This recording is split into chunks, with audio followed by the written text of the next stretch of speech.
الرحمن الرحيم الحمد لله رب العالمين نحمده ونستعينه ونؤمن به ونتوكل عليه ونعوذ بالله من شرور أنفسنا ومن سيئات أعمالنا من يهده الله فلا مضل له ومن يضلل فلا هادي له نشهد أن لا إله إلا الله وحده لا شريك له ونشهد أن سيدنا ونبينا ومولانا محمدا صلى الله عليه وسلم عبده ورسوله اللهم صل وسلم وبارك على رسولك سيدنا ومولانا محمد وعلى آل وأصحاب سيدنا ومولانا محمد وعلى جميع الأنبياء والمرسلين وآلهم وصحبهم والتابعين لهم بإحسان إلى يوم الدين أما بعد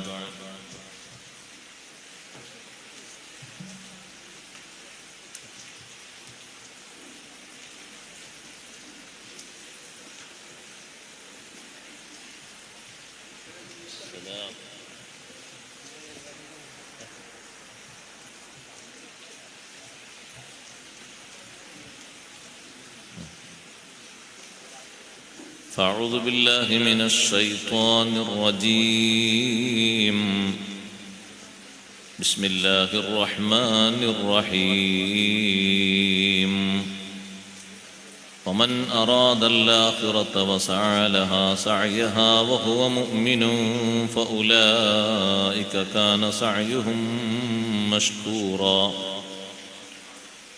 كلا نمد هؤلاء وهؤلاء من عطاء ربك وما كان عطاء ربك محظورا انظر كيف فضلنا بعضهم على بعض وللآخرة أكبر درجات وأكبر تفضيلا صدق الله العلي العظيم صدق وصدق وبلغ رسوله النبي الكريم ونحن على ما قال ربنا من الشاهدين الشاكرين والحمد لله رب العالمين يا خير من دفنت بالقاع يعظمه وطاب من طيبهن القاع واللكم نفسي فداء لقبر أنت ساكنه فيه العفاف وفيه الجود والكرم أنت النبي الذي ترجى شفاعته على الصراط إذا ما زلت القدم وصاحباك فلا أنساهما أبدا مني السلام عليكم ما جرى القلم يا رب بالمصطفى بلغ مقاصدنا واغفر لنا ما مضى يا واسع الكرم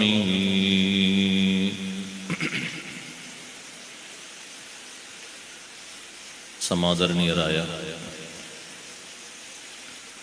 Sayyid അവർകളെ,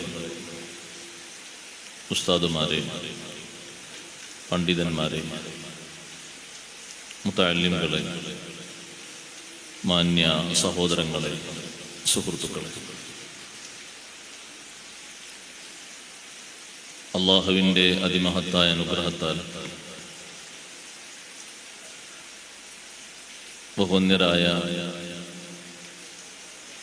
ശൈഖുന T ഉസ്താദിൻ്റെ 18ാം ഉറൂസ് മുബാറക്കിനോടനുബന്ധിച്ചുള്ള നല്ല ഒരു സദസ്സിലാണ് നാം സംഗമിച്ചിരിക്കുന്നത്. അല്ലാഹു സുബ്ഹാനഹു വ തആല ഉസ്താദ് അവർക്ക് ഉത്തരോത്തരം ദറജകൾ ഉയർത്തി അനുഗ്രഹിക്കുമാറാകട്ടെ. അവിടുത്തെയും നമ്മുടെ സാദാത്തുക്കൾ, ഉലമാക്കൾ, ഉമറാക്കൾ വിശുദ്ധ ദീനിന് വേണ്ടി ഖിദ്മത്ത് ചെയ്ത് കഴിഞ്ഞ കാലങ്ങളിൽ നമ്മിൽ നിന്ന് പിരിഞ്ഞുപോയ സഹോദരങ്ങൾ, സഹോദരിമാർ എല്ലാവരെയും പാരത്രിക ലോകത്ത് മഹാന്മാരോടൊപ്പം അല്ലാഹു തആല ഒരുമിച്ച് കൂട്ടി അനുഗ്രഹിക്കുമാറാകട്ടെ. അവരുടെ താവഴിയിലായി പരിശുദ്ധ ദീനിന് വേണ്ടി ഖിദ്മത്ത് ചെയ്യാൻ നമ്മുടെ ഉലമാക്കൾ, സദാത്തുക്കൾ, ഉമറാക്കൾ എല്ലാവർക്കും ആഫിയത്തുള്ള ദീർഘായുസ്സ് നൽകി അല്ലാഹു അനുഗ്രഹിക്കുമാറാകട്ടെ. വളരെയധികം ശ്രേഷ്ഠതയുള്ള രാത്രികളിൽപ്പെട്ട ഒരു രാത്രിയിലാണ് നാം ഒത്തുചേർന്നിരിക്കുന്നത്. പരിശുദ്ധമായ ദുൽഹിജ്ജ മാസം നമ്മുടെ ഈ വർഷത്തിലെ അവസാനത്തെ മാസമാണ്. അല്ലാഹു സുബ്ഹാനഹു വ തആല പ്രത്യേകം ബഹുമാനിക്കാനും പരിഗണിക്കാനും എടുത്തു പറഞ്ഞ 4 മാസങ്ങളിൽ ഈ വർഷം ശേഷിക്കുന്ന ഒരു മാസം മാത്രമേ ഉള്ളൂ. അതാണ് ദുൽഹിജ്ജ മാസം. മിൻഹാ അർബഅത്തുൻ ഹുറും, 12 മാസങ്ങളിൽ 4 മാസങ്ങൾ വളരെ കൂടുതൽ പവിത്രത അർഹിക്കുന്ന, യുദ്ധം നിഷിദ്ധമായ, കൂടുതൽ പ്രാധാന്യത്തോടെ പരിഗണിക്കേണ്ട 4 മാസങ്ങൾ. അതിൽ മറ്റു മാസങ്ങളിൽ നിന്ന് വിഭിന്നമായി ഈ മാസത്തിലെ ആദ്യത്തെ 10 രാവുകൾക്ക് വളരെ വലിയ ബഹുമാനം അല്ലാഹു സുബ്ഹാനഹു വ തആല നൽകിയിട്ടുണ്ട്. ആ ബഹുമാനത്തെ ഓർമ്മപ്പെടുത്തിക്കൊണ്ട്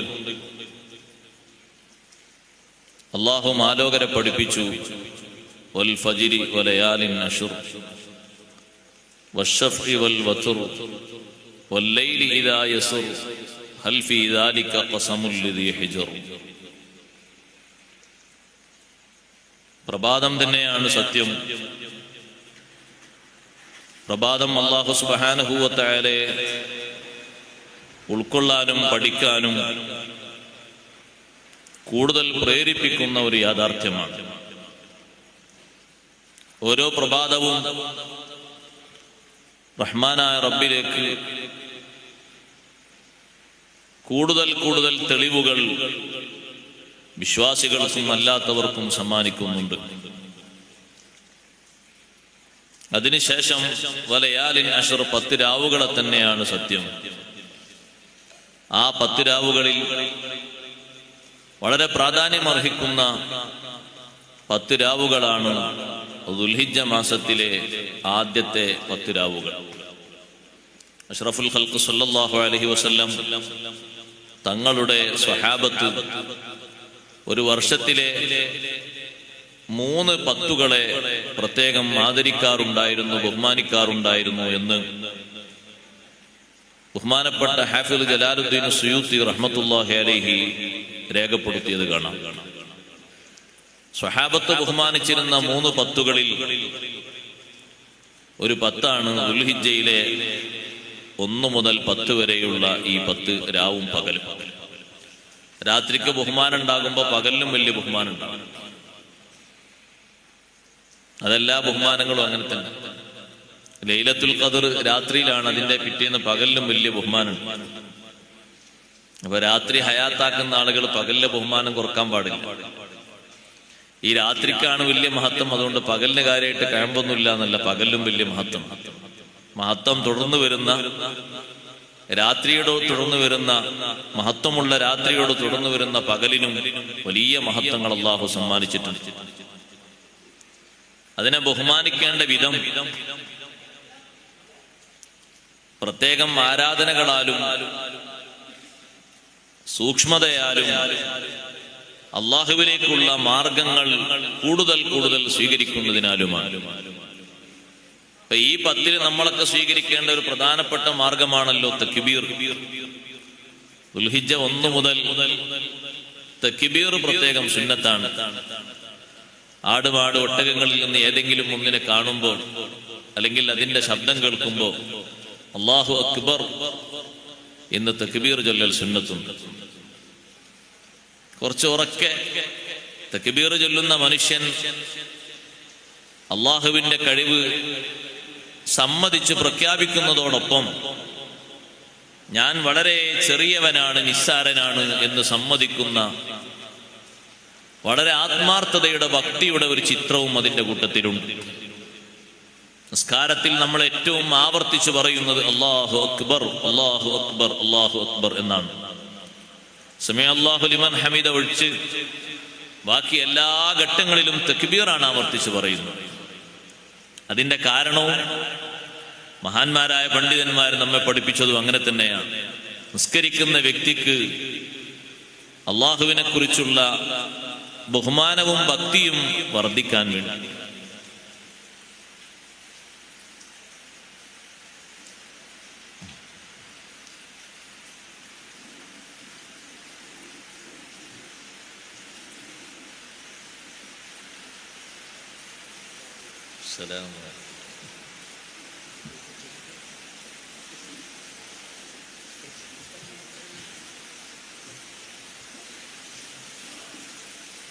അപ്പൊ നിസ്കരിക്കുന്ന ആള് ഒരിക്കലും അവന് അഹങ്കരിക്കാൻ യാതൊരു വകുപ്പുമില്ല. നിസ്കരിക്കുന്ന ആള് ഏറ്റവും ചെറിയ രൂപത്തിലാണ് അള്ളാഹുവിന്റെ മുന്നിൽ അള്ളാഹുവേ, അള്ളാഹുവേ നീ വലിയവനാണ്, ഞാൻ നിസ്സാരനാണ്, വളരെ ചെറിയവനാണ്, അല്ലാഹു അക്ബർ, അല്ലാഹു അക്ബർ എന്ന് ആവർത്തിച്ച് പറഞ്ഞുകൊണ്ടിരിക്കുമ്പോൾ ആ മനുഷ്യന്റെ മനസ്സിൽ ഏറ്റവും കൂടുതൽ ഉണ്ടായിത്തീരുന്നത് വിനയമാണ്. വിനയമുള്ള ആളുകൾ വളരെ ചെറുതാകും. ഇൽമു കൊണ്ട് വലിയ മഹത്തുള്ള ആളുകൾക്കുണ്ടാകുന്ന സ്വഭാവമാണല്ലോ വിനയം. അമല്ലഹു റിഫഅത്തുൻ ബിൽ ഇൽമി വൻ നസബി ലഹു തവാളുഉ മിൻഹാ അഹ്സനു സിഫതി. നമ്മുടെ ദർസുകളിലൊക്കെ ഓതി പഠിക്കുന്ന റസാനത്തുൽ എന്ന കിതാബിലെ ആദ്യ ഭാഗത്ത് കാണാം, ഇൽമു കൊണ്ടും തറവാട് കൊണ്ടും വലിയ ഉന്നതിയുള്ള ആളുകൾക്ക് ഏറ്റവും നല്ല സ്വഭാവമായി കാണാൻ പറ്റുന്നത് അത്തവാദുഉ, വിനയമാണ്. വളരെ വിനയം. അവർ ചെറുതാകേണ്ട ഘട്ടങ്ങളിലൊക്കെ ചെറുതാകും. വലിയവരാണെന്ന് തോന്നിപ്പിക്കുന്ന ഒന്നും ഉണ്ടാകൂല. ചിലപ്പോ ഖിദ്മത്ത് അവരായിരിക്കും ചെയ്യുന്നത്, മറ്റുള്ളവരെ ഖാദിമീങ്ങളാക്കാൻ അവർ സമ്മതിക്കൂല. അത് വലിയ വിനയമാണ്. വലിയ ഭരണം കിട്ടിയ ആളുകളൊക്കെ വലിയ വിനയം പ്രകടിപ്പിച്ചവരുണ്ട്. അഷ്റഫുൽ ഖൽഖ് റസൂലുള്ളാഹി സ്വല്ലല്ലാഹു അലൈഹി വസല്ലം തങ്ങളാണ് ഏറ്റവും കൂടുതൽ വിനയമുള്ള നേതാവ്. അവിടുന്ന് ബഹുമാനിക്കേണ്ട, സേവിക്കേണ്ട, സഹായിക്കേണ്ട, അനുഗ്രഹിക്കേണ്ട എല്ലാ ആളുകളുടെ മുന്നിലും തങ്ങൾ വളരെ ചെറിയ രൂപത്തിലാണ് നിന്നുകൊടുത്തത്. ആരും പരിഗണിക്കാത്ത അടിമകളോട് പോലും ഏറ്റവും നല്ല പരിഗണന നൽകിയ നേതാവാണ് സയ്യിദുനാ റസൂലുള്ളാഹി സ്വല്ലല്ലാഹു അലൈഹി വസല്ലം. ഒരടിമ വന്നിട്ട് തങ്ങൾ എൻ്റെ കൂടെ പോരണമെന്ന് പറഞ്ഞാൽ സാധാരണ ആ അടിമക്ക് സ്വതന്ത്ര സ്ത്രീയുടെ ശരീരത്തിന്റെ ഭാഗം മറക്കുന്ന ഭാഗം പോലും മറക്കൽ നിർബന്ധമില്ലാത്ത അടിമ സ്ത്രീ അന്നത്തെ കാലഘട്ടങ്ങളിൽ വളരെ താഴ്ന്ന രൂപത്തിൽ ജീവിച്ചിരുന്നവരാണ്. പക്ഷെ അടിമ വന്ന് വിളിച്ചാലും തങ്ങൾ പോയി കൊടുക്കും. എത്ര ദൂരം സഞ്ചരിക്കേണ്ടി വന്നാലും എത്താറായോ എന്ന് ചോദിക്കൂല. കൂടെ പോയി കൊടുത്ത് ആവശ്യ നിർവഹണം കഴിഞ്ഞ് ആ അടിമയുടെ ഉദ്ദേശ ലക്ഷ്യങ്ങളൊക്കെ നിറവേറ്റിയ ശേഷം തങ്ങൾ പിരിഞ്ഞു പോകുന്നു. ഇനി അതൊന്നുമല്ല, ഒരു യഹൂദിയാണ് തങ്ങളെ വന്ന് വിളിക്കുന്നതെങ്കിലും തങ്ങൾ പോയി കൊടുക്കുന്നു. ഏറ്റവും വലിയ തറവാട്ടിൽ ജീവിച്ച ആളാണ് അഷ്റഫുൽ ഖൽഖ് മുഹമ്മദുർ റസൂലുള്ളാഹി സ്വല്ലല്ലാഹു അലൈഹി വസല്ലം. തങ്ങളുടെ തറവാടിനെ വെല്ലുന്നൊരു തറവാട് ലോകത്തില്ല. അവിടുത്തെ ഇൽമിനെ വെല്ലുന്നൊരു ഇൽമി ലോകത്ത് അല്ലാഹു ഒരു മഖ്ലൂക്കിനും നൽകിയിട്ടില്ല. ഏറ്റവും വലിയ ഇൽമും ഏറ്റവും വലിയ നസബയും അവിടുത്തേക്കാണ്. അനാ അഅലമുക്കും ബില്ലാഹ്, നിങ്ങളെ കൂട്ടത്തിൽ അല്ലാഹുവെ കുറിച്ച് ഏറ്റവും അറിയുന്നവൻ ഞാനാണ്. വഅത്ഖാകും ലില്ലാഹ് വഅഖ്ശാകും ലില്ലാഹ്, നിങ്ങളിൽ ഏറ്റവും വലിയ തഖ്വയുള്ള ആള് ഞാനാണ്, ഏറ്റവും അധികം റബ്ബിനെ പേടിക്കുന്ന ആളും ഞാനാണ്. ഇതൊക്കെ പറഞ്ഞ ഹബീബ് റസൂലുള്ളാഹി സ്വല്ലല്ലാഹു അലൈഹി വസല്ലം തങ്ങളുടെ വിനയം വല്ലാത്ത വിനയമാണ്. വീട്ടിൽ വന്ന അതിഥിയോട് തങ്ങൾ കാണിക്കുന്ന വിനയം എത്രമാത്രം വലിയ വിനയമാണ്. എല്ലാ സംഗതികളിലും തങ്ങൾക്ക് ഏറ്റവും ഇഷ്ടപ്പെട്ട ഒരു സംഗതി, ബഹുമാനപ്പെട്ട ഉലമാക്കൾക്ക് ഏറ്റവും വലിയ ഇഷ്ടമുള്ള സംഗതി എന്താണ്? നമ്മളിവിടെ ടി ഉസ്താദ്, അള്ളാഹു ദറജ ഉയർത്തി കൊടുക്കട്ടെ, ഉസ്താദിനെ അനുസ്മരിക്കുന്നു. ഉസ്താദിന് ഏറ്റവും വലിയ ഇഷ്ടമുള്ള സംഗതി ഇൽമുമായി ബന്ധപ്പെട്ട് നേരം പോക്കലാണ് ഉസ്താദിന് ഏറ്റവും വലിയ ഇഷ്ടം. അതത്ര വലിയ ഇഷ്ടമുള്ള, അതിനേക്കാൾ വലിയ ഇഷ്ടമുള്ള സംഗതി വേറെ ഒന്നുമില്ല. തൻ്റെ ജീവിതത്തിലെ ഏറ്റവും നല്ല സന്ദർഭങ്ങൾ, നല്ല പ്രസരിപ്പുള്ള യുവത്വ സന്ദർഭം മുഴുവനും ചെലവഴിച്ചത് ഇൽമിന് വേണ്ടിയാണ്. ഉലമായിനെ എടുത്തു നോക്കൂ, അവർക്ക് ഏറ്റവും വലിയ ഇഷ്ടമുള്ള സംഗതിയും വിജ്ഞാനത്തിന്റെ വ്യാപനമാണ്. അതിൻ്റെ സ്ഫുരണത്തിന് വേണ്ടി, വ്യാപനത്തിന് വേണ്ടി, എല്ലാ ഉത്തുംഗതിയിലേക്കും ഉയർത്തുന്നതിന് വേണ്ടി കഠിനാധ്വാനങ്ങൾ നടത്തലാണ്. നബി സല്ലല്ലാഹു അലൈഹി വസല്ലം തങ്ങൾക്കും ഏറ്റവും വലിയ ഇഷ്ടമുള്ള സംഗതി അതാണ്. തങ്ങൾ ആ ഇഷ്ടം വരെ മാറ്റിവെക്കുന്നു വീട്ടിൽ വന്ന അതിഥിക്ക് വേണ്ടി. ഇമാം ബൈഹഖി റഹ്മത്തുള്ളാഹി അലൈഹി റിപ്പോർട്ട് ചെയ്യുന്ന ഹദീസിൽ കാണാം, അവിടുത്തെ വിനയം പറഞ്ഞപ്പോൾ ഞാനൊരു ഉദാഹരണം പറയുകയാണ്.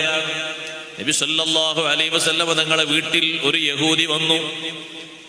ആ യഹൂദി തങ്ങളിൽ നിന്ന്, യഹൂദിക്ക് കടം കിട്ടാനുണ്ട്. നബി സല്ലല്ലാഹു അലൈഹി വസല്ലം യഹൂദിയിൽ നിന്ന് പണം വാങ്ങിയിട്ടുണ്ട്. പക്ഷേ പണം വാങ്ങിയത് കൊടുക്കാൻ ഇനിയും സമയം ബാക്കിയുണ്ട്. അവധിക്കാണ് വാങ്ങിയത്, റൊക്കമായിട്ടല്ല. അവധിക്ക് വാങ്ങിയത് അവധി എത്തുമ്പോൾ കൊടുത്താൽ മതി. അതുവരെ കാത്തു നിൽക്കേണ്ട ബാധ്യതയുണ്ട്. നേരത്തെ പറഞ്ഞിട്ടാണല്ലോ വാങ്ങിയത്. പക്ഷേ യഹൂദി വന്നിട്ട് പറഞ്ഞു, എനിക്കിപ്പോൾ എൻ്റെ കാശ് വേണം. നബി സല്ലല്ലാഹു അലൈഹി വസല്ലം പറഞ്ഞു, ഇപ്പോൾ എൻ്റെ കയ്യിൽ തരാനൊന്നുമില്ല, കിട്ടിയിട്ടേ ഞാൻ ഇവിടുന്ന് പോകുള്ളൂ എന്ന് പറഞ്ഞു. നിങ്ങൾ ഇവിടുന്ന് പോകണമെന്ന് പറഞ്ഞില്ല, നിങ്ങൾ ഇവിടെ നിന്നോളൂ. എനിക്കുള്ള ഭക്ഷണം നിങ്ങൾക്കുണ്ട്, എനിക്കുള്ള വിരിപ്പ് നിങ്ങൾക്കുണ്ട്, എനിക്കുള്ള വെള്ളം നിങ്ങൾക്കുണ്ട്, എനിക്കുള്ള സൗകര്യങ്ങളൊക്കെ നിങ്ങൾക്കുണ്ട്. ഞാൻ കിടക്കുന്ന അതേപോലത്തെ ഒരു പായ നിങ്ങൾക്കും തരും, എൻ്റെ വിരിപ്പ് പോലത്തെ ഒരു വിരിപ്പ് നിങ്ങൾക്കും തരും, ഞാൻ കഴിക്കുന്ന ഭക്ഷണവും തരും.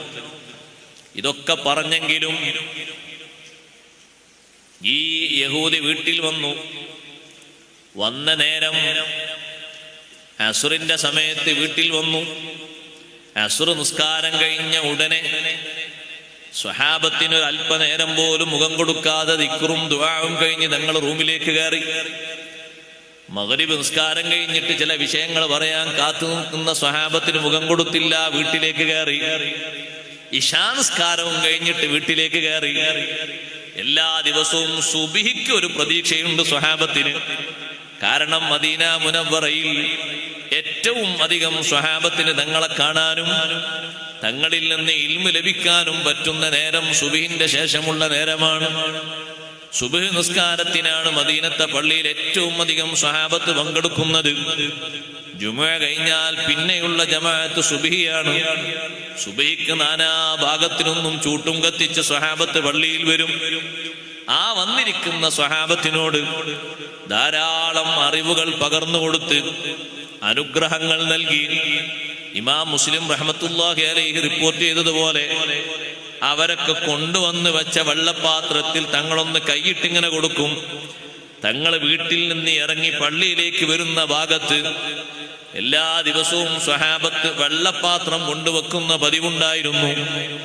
ആ വെള്ളപ്പാത്രത്തിൽ ഒന്നിൽ കൈ തൊട്ടിട്ട് ബാക്കിയുള്ള എല്ലാത്തിലേക്കും ഒഴിച്ചാൽ മതി, എന്നാലും ബറക്കത്ത് ലഭിക്കും. പക്ഷേ തങ്ങളുടെ വിനയം, എല്ലാ പാത്രത്തിലും തങ്ങൾ വിരലിങ്ങനെ പ്രവേശിപ്പിച്ച് ആ ബറക്കത്തിന്റെ ജലവുമായി, പുണ്യ ജലവുമായി സ്വഹാബത്ത് വീട്ടിലേക്ക് വിരിഞ്ഞു പോകും.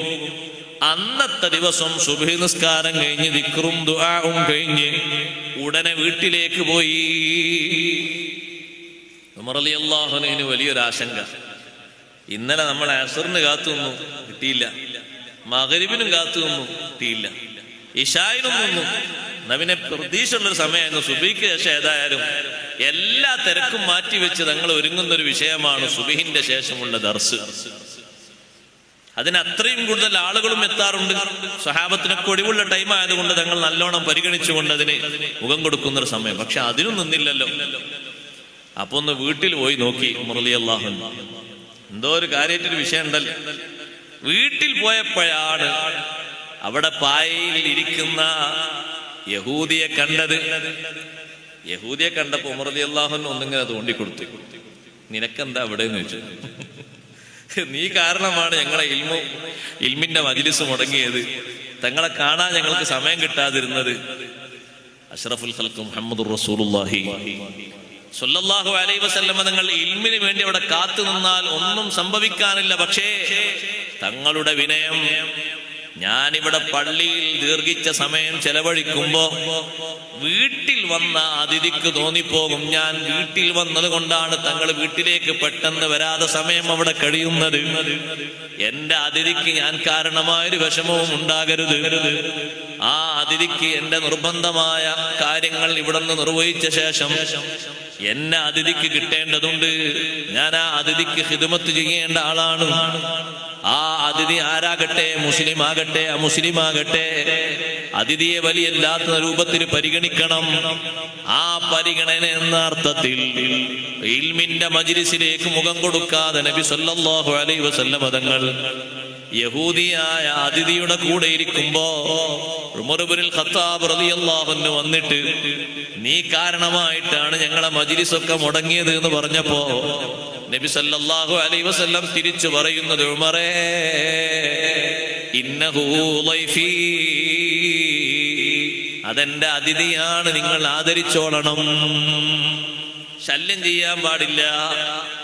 ഈ യഹൂദിയായ മനുഷ്യൻ ഒരു ദിവസം അവിടെ താമസിച്ചത് എന്തിനാ സഹോദരങ്ങളെ? അഷ്റഫുൽ ഖൽഖ് മുഹമ്മദുർ റസൂലുള്ളാഹി സ്വല്ലല്ലാഹു അലൈഹി വസല്ലം തങ്ങളുടെ വിനയ സ്വഭാവം നേരിട്ട് കാണാൻ വേണ്ടിയാണ്. സുബ്ഹി നിസ്കാരം കഴിഞ്ഞ് ളുഹാന്റെ ടൈമായപ്പോൾ, അല്ലെങ്കിൽ ളുഹറിന്റെ ടൈമായപ്പോൾ രണ്ടും കാണാം. യഹൂദിയായ മനുഷ്യൻ പറഞ്ഞു, നബി സല്ലല്ലാഹു അലൈഹി വസല്ലം തങ്ങളെ നേരെ മുന്നിൽ വന്നിട്ട് പറഞ്ഞു, ഞാൻ ഇവിടെ വന്നത് എനിക്ക് പണം കിട്ടാൻ വേണ്ടിയല്ല, അതിനാണെങ്കിൽ എനിക്ക് അവധിയുടെ സമയത്ത് അവധി തീരുമ്പോൾ വന്നാൽ മതി. നേരത്തെ ഞാൻ വന്നതെന്തിനാണെന്നറിയോ? തൗറയിലും ഇഞ്ചീലിലും തങ്ങളെക്കുറിച്ച് ഞാൻ വായിച്ചിട്ടുണ്ട്. അവിടുത്തെ വിനയമുള്ള സ്വഭാവത്തെക്കുറിച്ച് ഞാൻ പഠിച്ചിട്ടുണ്ട്. വിശുദ്ധ ഖുർആൻ പറഞ്ഞല്ലോ ആ സ്വഭാവം. എന്താണ് ആ സ്വഭാവം? വലൗ കുൻത ഫല്ലൻ ഗലീദൽ ഖൽബി ലം ഫല്ലൂ മിൻ ഹൗലിക. തൗറയിലും ഇഞ്ചീലിലും വായിച്ചത് എന്താണ്? ലൈസ ബിഫല്ലിൻ വലാ ഗലീൽ വലാ സഖാബിൻ ഫിൽ അസ്വാഖ്. ഒരിക്കലും പരുഷ സ്വഭാവമുള്ള ആളല്ല. ലൈസ ബിഫല്ലിൻ, ഒരിക്കലും പരുഷ സ്വഭാവത്തോടെ പെരുമാറുന്ന ആളല്ല. വലാ ഗലീൽ, കടുത്ത നിലപാട് സ്വീകരിക്കുന്ന, കാർക്കശ്യ നിലപാട് സ്വീകരിക്കുന്ന ആളല്ല. എല്ലാ സംഗതികളിലും നല്ല മയമുള്ള, ആർക്കും ദഹിക്കുന്ന, ആർക്കും സ്വീകരിക്കാൻ പറ്റുന്ന നിലപാട് സ്വീകരിക്കുന്ന നേതാവാണ്. മുന്നിൽ വന്നിരിക്കുന്നത് ഏറ്റവും വലിയ ശത്രുവാണെങ്കിലും ആ ശത്രുവിനോടും സ്വീകരിക്കുന്ന ഒരു മിതമായ നിലപാട്. ഒരുപക്ഷെ ഈമാന് കൊണ്ട്, ആവേശം കൊണ്ട് സ്വഹാബത്ത് അവരെ മുന്നിൽ കിടന്നിട്ട് തടയുന്നുണ്ടെങ്കിലും നബി സല്ലല്ലാഹു അലൈഹി വസല്ലം തങ്ങൾ തടയാൻ പറയൂല. അടുത്തേക്ക് വിളിക്കുന്നു, പരിചയപ്പെടുന്നു, കാര്യങ്ങൾ അന്വേഷിക്കുന്നു, വിഷയങ്ങൾ പറയുന്നു. തൗറാത്തിലും ഇഞ്ചീലിലും വായിച്ച സ്വഭാവം ഇന്നലെ മുതൽ ഇന്ന് വരെ നേരാവണ്ണം ഞാനങ്ങ് ദർശിച്ചു പോയി. അതുകൊണ്ട് നബിയേ, അഷ്ഹദു അല്ലാ ഇലാഹ ഇല്ലല്ലാഹ് വ അഷ്ഹദു അന്ന മുഹമ്മദർ റസൂലുള്ളാഹ്, ഞാനത് അനുഭവിക്കാൻ വേണ്ടി വന്ന ആളാണ്. ആ വായിച്ച യാഥാർത്ഥ്യം യാഥാർത്ഥ്യങ്ങൾ ഞാൻ ഇവിടെ അനുഭവിച്ചു, നന്നായി ഞാൻ എന്റെ ജീവിതത്തിലേക്ക് അത് സ്വീകരിച്ചു. എന്റെ മനസ്സ് തെളിഞ്ഞു. എന്റെ മനസ്സിൽ നിന്ന് കുമിഞ്ഞുകൂടിയിരുന്ന അന്ധകാരങ്ങൾ മുഴുവനും അതാ മനസ്സിൽ നിന്ന് അകന്നുപോയി. കൂട്ടത്തിൽ വിശ്വസിച്ചതിന് ശേഷം ആ യഹൂദിയായ മനുഷ്യൻ പറഞ്ഞു, അല്ലാഹുവിന്റെ റസൂലേ, ഞാൻ വലിയ സമ്പന്നനാണ്, എനിക്ക് തരാനുള്ള പണം തങ്ങൾ തരേണ്ടതില്ല, അത് തങ്ങൾ ഉദ്ദേശിച്ച മാർഗത്തിൽ തങ്ങൾ വിനിയോഗിക്കണം.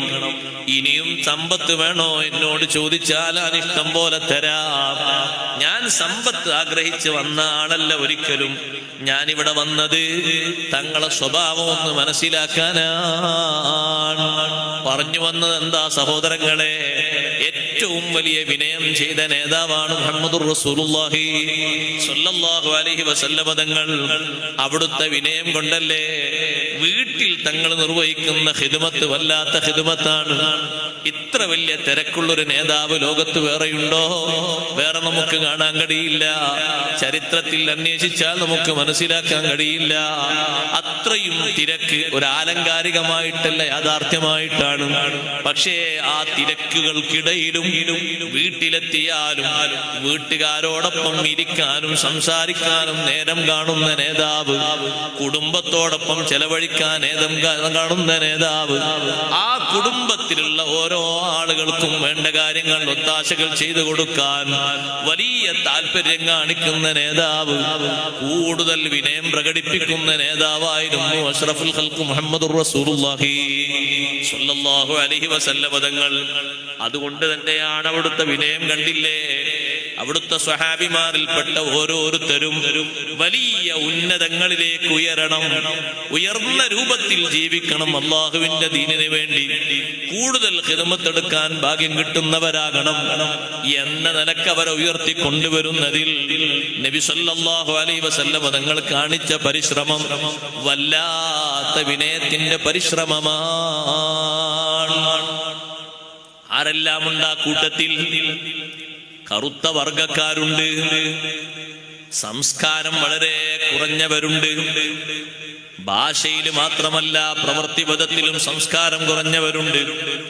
അവരെ എല്ലാവരെയും ചേർത്ത് പിടിച്ച് അവരെ എല്ലാവരെയും കൂടെ നിർത്തിയിട്ട് ഓരോരുത്തരോടും തോളോട് തോള് ചേർന്ന് അവരുടെ ഒപ്പം ഇരുന്ന് അവർക്കിടയിൽ ഇരുന്ന് അഷ്റഫുൽ ഖൽഖ് സ്വല്ലല്ലാഹു അലൈഹി വസല്ലം തങ്ങൾ വല്ലാത്ത ബഹുമാനം നൽകേണ്ടവർക്ക് ബഹുമാനം നൽകി, സ്ഥാനം നൽകേണ്ടവർക്ക് സ്ഥാനം നൽകി.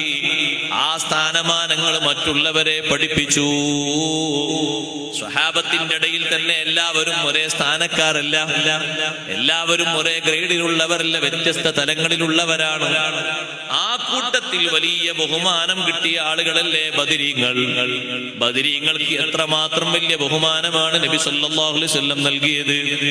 ബദരീങ്ങളിൽപ്പെട്ട രണ്ട് മഹാന്മാര്, രണ്ട് സ്വഹാബിമാര് തങ്ങൾ സ്വഹാബത്തും ഇരിക്കുന്ന ഒരു സദസ്സിന്റെ ഭാഗത്ത് വന്ന് നിൽക്കുന്നു. തങ്ങൾ ഇങ്ങനെ നോക്കുന്നു ചുറ്റുഭാഗത്തേക്കും. എവിടെയും അവർക്ക് സ്ഥലം കൊടുക്കാൻ സ്ഥലം കാണുന്നില്ല. തങ്ങളെ മുഖത്ത് വല്ലാത്ത ബേജാറ്. ബദരീങ്ങളിൽപ്പെട്ട രണ്ട് മഹാന്മാരാണ് അവിടെ വന്നിരിക്കുന്നത്. പക്ഷെ ഇരിക്കാൻ എവിടെ സ്ഥലം കാണില്ല കൊടുക്കാൻ. എന്നാ പിന്നെ ഇരുന്ന സ്ഥലത്തുനിന്ന് ഒരാളെ എഴുന്നേൽപ്പിക്കാന്ന് പറഞ്ഞാൽ അത് വേറൊരു വിഷയമാണ്. ഒരാളൊരു സ്ഥലത്തിരുന്നാൽ അയാളുടെ ആ സ്ഥലം. അവിടെ ഇനി അയാൾ കർട്ടൻ ഇട്ടിട്ടില്ല, നോട്ട് ബുക്ക് വെച്ചിട്ടില്ല, പേന വെച്ചിട്ടില്ല, ഒന്നും വെച്ചിട്ടില്ലെങ്കിലും തിരിച്ചു വന്നപ്പോ നമ്മൾ ആ സ്ഥലം കയ്യേറിയ ആള് പറഞ്ഞു ഞാനിവിടെ ഇരുന്നിരുന്നു. ഈ ഇരുന്നെന്താ തെളിവ്? തെളിവൊന്നും വേണ്ട, പറഞ്ഞാൽ തന്നെ നീ മാറിക്കൊടുക്കണം. അങ്ങനെ ഉണ്ടല്ലോ. പള്ളിയിൽ കുട്ടികൾ ആദ്യം വന്നിരിക്കുന്നതിന് മുമ്പ് വലിയ ആൾക്കാർ ആദ്യം വന്നിരിക്കണം. കുട്ടികളെ മാറ്റുമ്പോൾ ഒരു വിഷമം തന്നെയാണ് സംഗതി. പക്ഷെ അവരാ സ്ഥാനത്തെത്തുന്നതിന് മുമ്പ് നമ്മൾ ആ സ്ഥാനത്തെത്തണം. അപ്പൊ ഇരുന്ന സ്ഥലത്തുനിന്ന് ഒരാളെ എഴുന്നേൽപ്പിക്കുക എന്ന് പറഞ്ഞാൽ അതൊരു ബുദ്ധിമുട്ടുള്ള സംഗതിയാണ്. പക്ഷേ ഇവിടെ ബഹുമാനം നൽകേണ്ട മഹാന്മാരാണ് രണ്ടാളുകൾ വന്നിരിക്കുന്നത്. അപ്പൊ രണ്ട് സ്വഹാബിമാരെ, ബദരീങ്ങളിൽപ്പെട്ടവരല്ലാത്ത രണ്ട് സ്വഹാബിമാരെ തങ്ങൾ എഴുന്നേൽപ്പിച്ചു. എന്നിട്ട് ആ ബദരീങ്ങളിൽപ്പെട്ട മഹാന്മാർക്ക് അവിടെ സ്ഥലം നൽകി. അപ്പൊ ആ എഴുന്നേൽപ്പിച്ച സ്വഹാബിമാരെ മനസ്സിൽ പ്രയാസങ്ങളും വിഷമങ്ങളും ഒന്നും ഇല്ലാതിരിക്കാൻ അല്ലാഹു സുബ്ഹാനഹു വ തആല ഈ വന്ന മഹാന്മാരുടെ ബഹുമാനം അറിയിച്ചുകൊണ്ട് يا أيها الذين آمنوا إذا قيل لكم تفسحوا في المجالس فافسحوا يفسح الله لكم وإذا قيل انشزوا فانشزوا يرفع الله الذين آمنوا منكم والذين أوتوا العلم درجات والله بما تعملون خبير എന്ന ആയത്തിറക്കിയിട്ട് അവർക്ക് സന്തോഷം നൽകി, മനസ്സിന് സമാധാനം നൽകി. മുഅ്മിനീങ്ങളെ, ഒരു മജ്ലിസിൽ ഏതെങ്കിലും സദസ്സിൽ വിശാലത ചെയ്യണമെന്ന് പറയപ്പെട്ടാൽ ഫഫ്സഹു, നിങ്ങൾ വിശാലത ചെയ്തു കൊടുക്കണം. ഒന്നുകൂടി അഡ്ജസ്റ്റ് ചെയ്ത് ഇരിക്കേണ്ട ആളുകൾക്ക് ഇരുത്താൻ സ്ഥലം കൊടുക്കണം. യഫ്സഹില്ലാഹു ലക്കും, അല്ലാഹു നിങ്ങളെ മനസ്സ് വിശാലമാക്കി തരും, നിങ്ങളെ കാര്യങ്ങളൊക്കെ എളുപ്പമാക്കി തരും, പ്രതിസന്ധികൾ അല്ലാഹു ഉയർത്തിത്തരും. അങ്ങനെ ആ ആയത്തിറക്കിയതോടെ ആ രണ്ട് സ്വഹാബിമാരുടെ മനസ്സിൽ വലിയ സന്തോഷം വന്നു. ഈ മഹാന്മാരായ രണ്ട് സ്വഹാബിമാർക്ക് വലിയ ബഹുമാനമാ നൽകിയത്. അവർക്ക് മാത്രമല്ല, ബഹുമാനം നൽകാൻ അർഹതപ്പെട്ട ആരുണ്ടോ അവർക്കൊക്കെ ബഹുമാനം നൽകിയിട്ടുണ്ട്. നിങ്ങൾ നോക്ക്, ആ ബഹുമാനം നൽകിയ കൂട്ടത്തിൽ വലിയ ഒരു സ്വഹാബിയാണ് ബഹുമാനപ്പെട്ട ജരീർ ഇബ്നു അബ്ദില്ലാഹി റളിയല്ലാഹു അൻഹു. മഹാനവർകൾ പറയുന്നുണ്ട്, ഞാനൊരു സദസ്സിൽ പോയപ്പോ ആ സദസ്സിൽ എവിടെയും ഇരിക്കാൻ എനിക്ക് സ്ഥലം കാണാതെ വന്നപ്പോ ലോകത്തിന്റെ നേതാവ് മുഹമ്മദുർ റസൂലുള്ളാഹി സ്വല്ലല്ലാഹു അലൈഹി വസല്ലം തങ്ങൾ നൽകുന്ന സ്ഥാനം തലപ്പാവ് തങ്ങൾ അയക്കുന്നു. എന്തൊരു വിനയമാണ് സഹോദരങ്ങളെ! നല്ല പ്രാഗൽഭ്യമുള്ള സ്വഹാബിയാണ് ഈ വന്നത്. ഒരു സാധാ സ്വഹാബിയല്ല, ആ ഗോത്രത്തിൽ തന്നെ വലിയ സ്ഥാനവും മാനവുമുള്ള നേതാവാണ് ബഹുമാനപ്പെട്ട ജരീർ ഇബ്നു അബ്ദില്ലാഹി റളിയല്ലാഹു അൻഹു. മഹാനവർകൾക്ക് ഇരിക്കാൻ അവിടുന്ന് തലപ്പാവ് അഴിച്ചു കൊടുക്കുകയാണ്. ആ സ്വഹാബി ആ തലപ്പാവ് വാങ്ങി ഇങ്ങനെ അണച്ചുകൂട്ടി പിടിച്ചത് ചുംബിക്കുകയാണ്. അതിന്റെ മേലെ ഇരിക്കാനോ, ഇരിക്കാൻ വേണ്ടി തങ്ങൾ കൊടുക്കുന്നു. അവിടുത്തെ തലപ്പാവിന് എന്തൊരു ബഹുമാനമുണ്ട്! ബഹുമാനപ്പെട്ട ഫാത്തിമ ബിൻത്ത് അസദ് റളിയല്ലാഹു അൻഹ വന്നപ്പോൾ തലപ്പാവ് അഴിച്ച് വിരിച്ചിട്ട് ഇവിടെ ഇരിക്കൂ ഉമ്മ, അത് നബി സല്ലല്ലാഹു അലൈഹി വസല്ലം പറഞ്ഞിട്ടുണ്ട്. അവിടുത്തെ വിനയം വല്ലാത്ത വിനയമാണ്, അത് വിശദീകരിച്ച് തീർക്കാൻ കഴിയില്ല. അല്ലാഹു അവിടുത്തോട് ഇത്തിബാ ചെയ്യാൻ നമുക്കെല്ലാവർക്കും തൗഫീഖ് നൽകട്ടെ. മഹാന്മാര് മൊത്തത്തിൽ അങ്ങനെയാണ്. ഇരിക്കട്ടെ, ഇൽമു കൊണ്ടും തറവാട് കൊണ്ടും ഉയർച്ചയുള്ള ആളുകൾ, അവർക്ക് ഏറ്റവും നല്ല സ്വഭാവമാണ് വിനയം എന്ന് പറയുന്നത്. വിനയത്തോടെയുള്ള പെരുമാറ്റം അവരിൽ കാണാൻ കഴിയും. ആ വിനയത്തോടെയുള്ള സ്വഭാവം കാണാൻ കഴിയും. അതേ വിനയത്തോടുകൂടെ നടക്കുന്നതും പ്രവർത്തിക്കുന്നതും കാണാൻ കഴിയും. വിനയത്തിന്റെ രൂപത്തിൽ നിന്ന് ഒട്ടും മാറാതെ ചിന്തിച്ച് നല്ല രൂപത്തിൽ മുന്നോട്ട് നിൽക്കുന്നത് കാണും. എത്രമാത്രം ദുനിയാവ് അല്ലാഹു തആല നൽകിയാലും യാതൊരു അഹങ്കാരവും ഇല്ലാതെ, യാതൊരു പോക്കിരിത്തവും കാണിക്കാതെ അല്ലാഹുവിന്റെ മാർഗത്തിൽ വിനയം കാണിക്കുന്നത് കാണും. ആ വിനയം കൂടിക്കിട്ടാനാണ് നമ്മൾ തക്ബീർ ചൊല്ലുന്നത്. അല്ലാഹു അക്ബർ, അല്ലാഹു അക്ബർ എന്ന തക്ബീർ എത്ര ആവർത്തിക്കാൻ കഴിയുമോ അത്രയും അധികം തക്ബീർ ആവർത്തിക്കണം. അതുകൊണ്ടാണ് പെരുന്നാളിനൊക്കെ വലിയ ആഘോഷമായിട്ട് തക്ബീർ എന്നൊരു സുന്നത്ത് പ്രത്യേകം പറയും. തക്ബീർ ധാരാളം ചൊല്ലിയാൽ ആഘോഷം പരിധി വിട്ടുപോകൂല. കാരണം ഒരു ചെറുപ്പം നമ്മുടെ മനസ്സിൽ വരും. നല്ലോണം ചിന്തിച്ച് തക്ബീറല്ലേ അന്ന് ധാരാളം ചെല്ലുന്നത്, ഉച്ചത്തിൽ ചൊല്ലേണ്ട തക്ബീറല്ലേ, മറ്റുള്ള ആൾക്കാരെ ബുദ്ധിമുട്ടാക്കുന്ന രൂപത്തിലല്ല കേട്ടോ. നമ്മൾ സ്വന്തം അങ്ങനെ ഉറക്കെ ചൊല്ലിയാൽ മതി.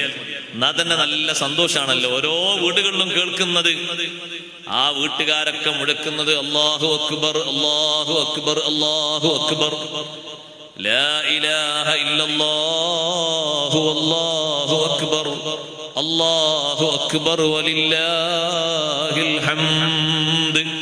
ആ തക്ബീർ അങ്ങനെ മുഴക്കുന്നു. എത്ര എണ്ണം കണക്കുണ്ടോ ആ രാത്രി മുഴുവനും തക്ബീർ അങ്ങനെ അധികരിപ്പിക്കുന്നു. പെരുന്നാളിന്റെ ദിവസം വെള്ളിയാഴ്ചയാണ് വന്നതെങ്കിൽ സ്വലാത്തിനേക്കാളും അൽ കഹ്ഫിനേക്കാളും തക്ബീറിന് വലിയ പരിഗണനയുണ്ടെന്ന് മഹാന്മാർ എഴുതി വെച്ചില്ലേ? അത്രയും വലിയ ബഹുമാനം. അന്ന് അൽ കഹ്ഫും സ്വലാത്തും ചൊല്ലണ്ടെന്നല്ല, അൽ കഹ്ഫും സ്വലാത്തും ചൊല്ലണം. പിന്നെ ടൈം കിട്ടിയാൽ കൂടുതൽ ചൊല്ലേണ്ടത് തക്ബീറാണ്. പെരുന്നാൾ വെള്ളിയാഴ്ച വരും. ഇപ്പൊ നമുക്ക് പെരുന്നാൾ വരുന്നത് ഞായറാഴ്ചയാണ്. അതുവരെ ആ 10 ആകുന്നത് വരെ ബഹുമാനമുള്ള ദിവസങ്ങളിൽ നമ്മളാ സ്വീകരിക്കേണ്ട ബഹുമാനം തക്ബീറാണ്. അറുക്കാൻ കൊണ്ടുവന്ന് കെട്ടിയ മൃഗങ്ങളെ കാണുമ്പോഴുള്ള തക്ബീർ അല്ല പറഞ്ഞു. ചില ആൾക്കാർ അങ്ങനെ മനസ്സിലാവും. ഉളിയത്തിന് വേണ്ടി കൊണ്ടുവച്ച പോത്തുകളെ കാണുമ്പോൾ തക്ബീർ ഇല്ല എന്നല്ല. ഇനി ആ പോത്തും കുട്ടിനെ ഉളിയത്തിറക്കാനായിട്ടില്ല, ചെറിയ കുട്ടിയാ, എന്നാലും തക്ബീർ അല്ല സുന്നത്ത്. ചെറിയൊരു കുട്ടിയാണ്, അതിലൊരു വയസ്സന്നായിട്ടില്ല, വളരെ ചെറുതാണ്, അല്ലെ ചെറിയ ആട്ടിൻകുട്ടിയാണ്. ആ വിഭാഗത്തിൽപ്പെട്ട ഏത് ജാതിനെ കണ്ടാലും ഒരു തക്ബീർ, അല്ലാഹു അക്ബർ എന്നൊരു തക്ബീർ. അത് ഈ ദിവസങ്ങളിലെ വളരെ പ്രത്യേകതയുള്ളൊരു ബഹുമാനമാണ്. അള്ളാഹുവിനെ വാഴ്ത്തുക, അതാണല്ലോ ഏറ്റവും വലിയ വിനയം. നിസ്കാരത്തിലല്ലേ ഏറ്റവും വലിയ വിനയം. ആ വിനയത്തിന്റെ ഏറ്റവും വലിയ വാക്കാണ് തക്ബീർ. അള്ളാഹു വലിയവൻ എന്ന് സമ്മതിക്കുന്ന ഒരു അടിമ അവൻ ചെറിയവനാണ്, നിസ്സാരനാണ്, ഒന്നിനും സ്വന്തമായിട്ട് ഒരു കഴിവുമില്ലാത്തവനാണ് എന്ന് ആണയിട്ട് പ്രഖ്യാപിക്കുകയാണ്, സമ്മതിക്കുകയാണ്. അപ്പൊ ആ നിലക്ക് ബഹുമാനിക്കുന്നതോടൊപ്പം ഈ മാസത്തിൽ ഈ 10 ദിവസങ്ങളിൽ തന്നെ അറഫാ ദിവസത്തിന്റെ അന്ന് സുബഹിക്ക് മുതൽ അയ്യാമുത്ത് തശ്രീഖിന്റെ അവസാനത്തെ ദിവസത്തെ അസുർ നിസ്കാരത്തിന്റെ ശേഷം വരെ എല്ലാ നിസ്കാരങ്ങൾക്ക് ശേഷവും തക്ബീർ ചൊല്ലൽ പ്രത്യേകം സുന്നത്തുണ്ട്. ഫർദ് നിസ്കാരത്തിന് ശേഷം മാത്രമല്ല, നമ്മുടെ നാട്ടിൽ അങ്ങനെയുള്ളൂ ഇപ്പൊ, അല്ലേ? ഇമാം ഒന്ന് തക്ബീർ നിസ്കാരം ചൊല്ലിയാൽ ബാക്കിയുള്ളവർ ചൊല്ലും. സുന്നത്ത് നിസ്കാരത്തിന്റെ ശേഷവും ജനാസ നിസ്കാരത്തിന്റെ ശേഷം വരെ തക്ബീർ ചൊല്ലല് പ്രത്യേകം സുന്നത്തുണ്ട്. ഇസ്ലാമിന്റെ ആഘോഷങ്ങൾ ഏറ്റവും വലിയ ആത്മീയമായ രൂപത്തിലാക്കുന്നതിന്റെ ഒരു ഭാഗം കൂടിയാണ് ഈ തക്ബീർ. മനുഷ്യനൊരിക്കലും ഒരാഘോഷം കൊണ്ടും അഹങ്കരിക്കാൻ പാടില്ല. അള്ളാഹുവിനെ മറന്നുകൊണ്ടൊരാഘോഷവും ഇസ്ലാമിലില്ല.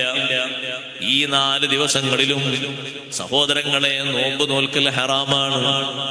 നല്ല ഭക്ഷണങ്ങളും നല്ല പാനീയങ്ങളും വിതരണം ചെയ്യുന്നതോടൊപ്പം സൽക്കാരങ്ങളൊക്കെ കൊടുക്കുന്നതോടൊപ്പം എന്നാലും അള്ളാഹുവിനെ മറക്കരുത്. സുന്നത്ത് നിസ്കാരം കഴിഞ്ഞാലും ഫർദ് നിസ്കാരം കഴിഞ്ഞാലും അല്ലാഹു അക്ബർ, അല്ലാഹു അക്ബർ, അല്ലാഹു അക്ബർ, ലാ ഇലാഹ ഇല്ലല്ലാഹു, അല്ലാഹു അക്ബർ, അല്ലാഹു അക്ബർ വലില്ലാഹിൽ ഹംദ്. അതേപോലെ ഈ 10 ദിവസങ്ങളിൽ ഓരോ രാത്രിയിലും ദുആഇന് വലിയ മഹത്വമുണ്ട്. നല്ലോണം അള്ളാഹുവിനോട് ദ്വാർക്കണം. മഹാരഥന്മാർ കൂടുതൽ കൂടുതൽ ദ്വാർന്നിരുന്ന 10 ഈ ദുൽഹിജ്ജ 1 മുതൽ 10 വരെയുള്ള ദിനരാത്രങ്ങളിൽ അവര് നന്നായി ദുആ ചെയ്തിരുന്നു.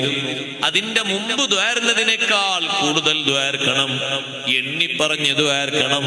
രാത്തിന്റെ മഹത്വം മനസ്സിലാക്കി ദുആ ചെയ്യണം.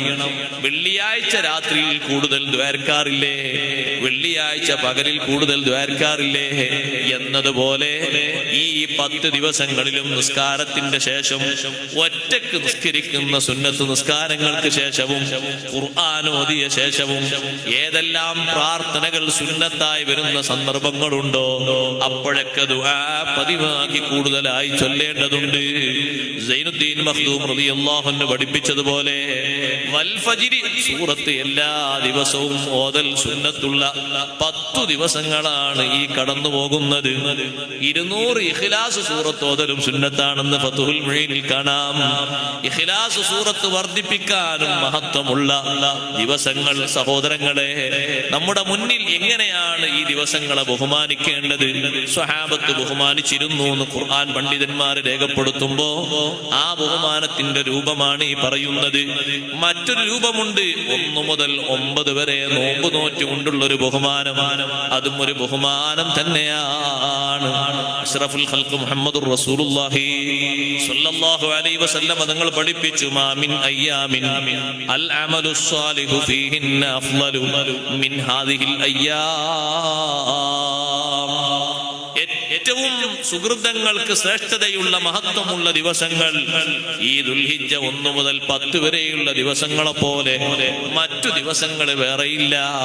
ഏറ്റവും സുഹൃതങ്ങൾ ചെയ്യാൻ ശ്രേഷ്ഠതയുള്ള ദിവസങ്ങളാണ് ഈ 10. അപ്പൊ സ്വഹാബത്ത് ചോദിച്ചു, നബിയെ ജിഹാദും അങ്ങനെയാണോ? യുദ്ധം ഹറാമാക്കപ്പെട്ട മാസമാണല്ലോ ഈ ദുൽഹിജ്ജ മാസം. ജിഹാദിനും കൂടുതൽ മഹത്വമുള്ളത് ഈ 10 ദിവസങ്ങളാണോ?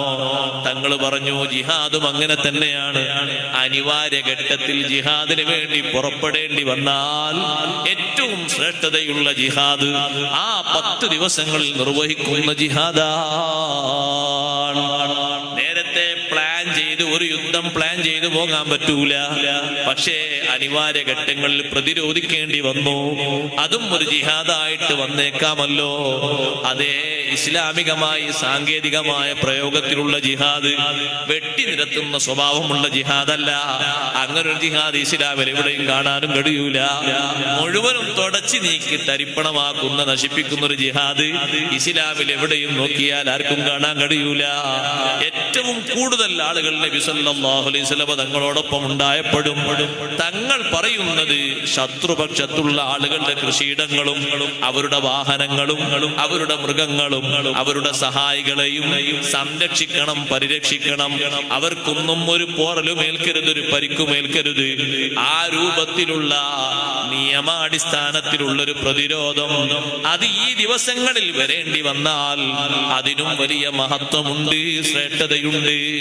അപ്പൊ നോമ്പ് നോൽക്കാനും ദുആ ചെയ്യാനും സ്വതക്ക നൽകാനും അനുസ്മരണങ്ങൾ നടത്താനും ഖത്മു തീർക്കാനും ദിക്ർ ചൊല്ലാനും സ്വലാത്ത് ചൊല്ലാനും വലിയ ബഹുമാനമുള്ള 10 ദിവസങ്ങളാണ്.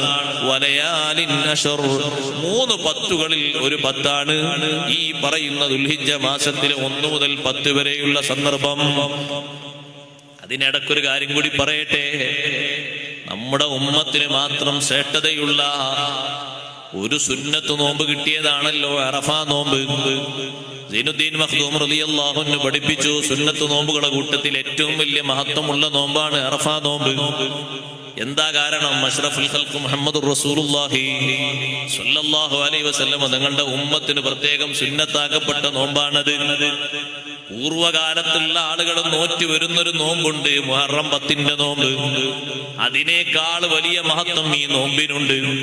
ഇമാം മുസ്ലിം റഹ്മത്തുള്ളാഹി അലൈഹി റിപ്പോർട്ട് ചെയ്യുന്ന ഹദീസിൽ ഈ അറഫാ നോമ്പിനെ പറ്റി നബി സല്ലല്ലാഹു അലൈഹി വസല്ലം തങ്ങൾ പറഞ്ഞപ്പോൾ മഹത്വം പഠിപ്പിച്ചു. അഹ്തസിബു അന്നഹു യുകഫിറു സനതല്ലതി ഹുവ ഫീ വല്ലതി ബഅദഹാ.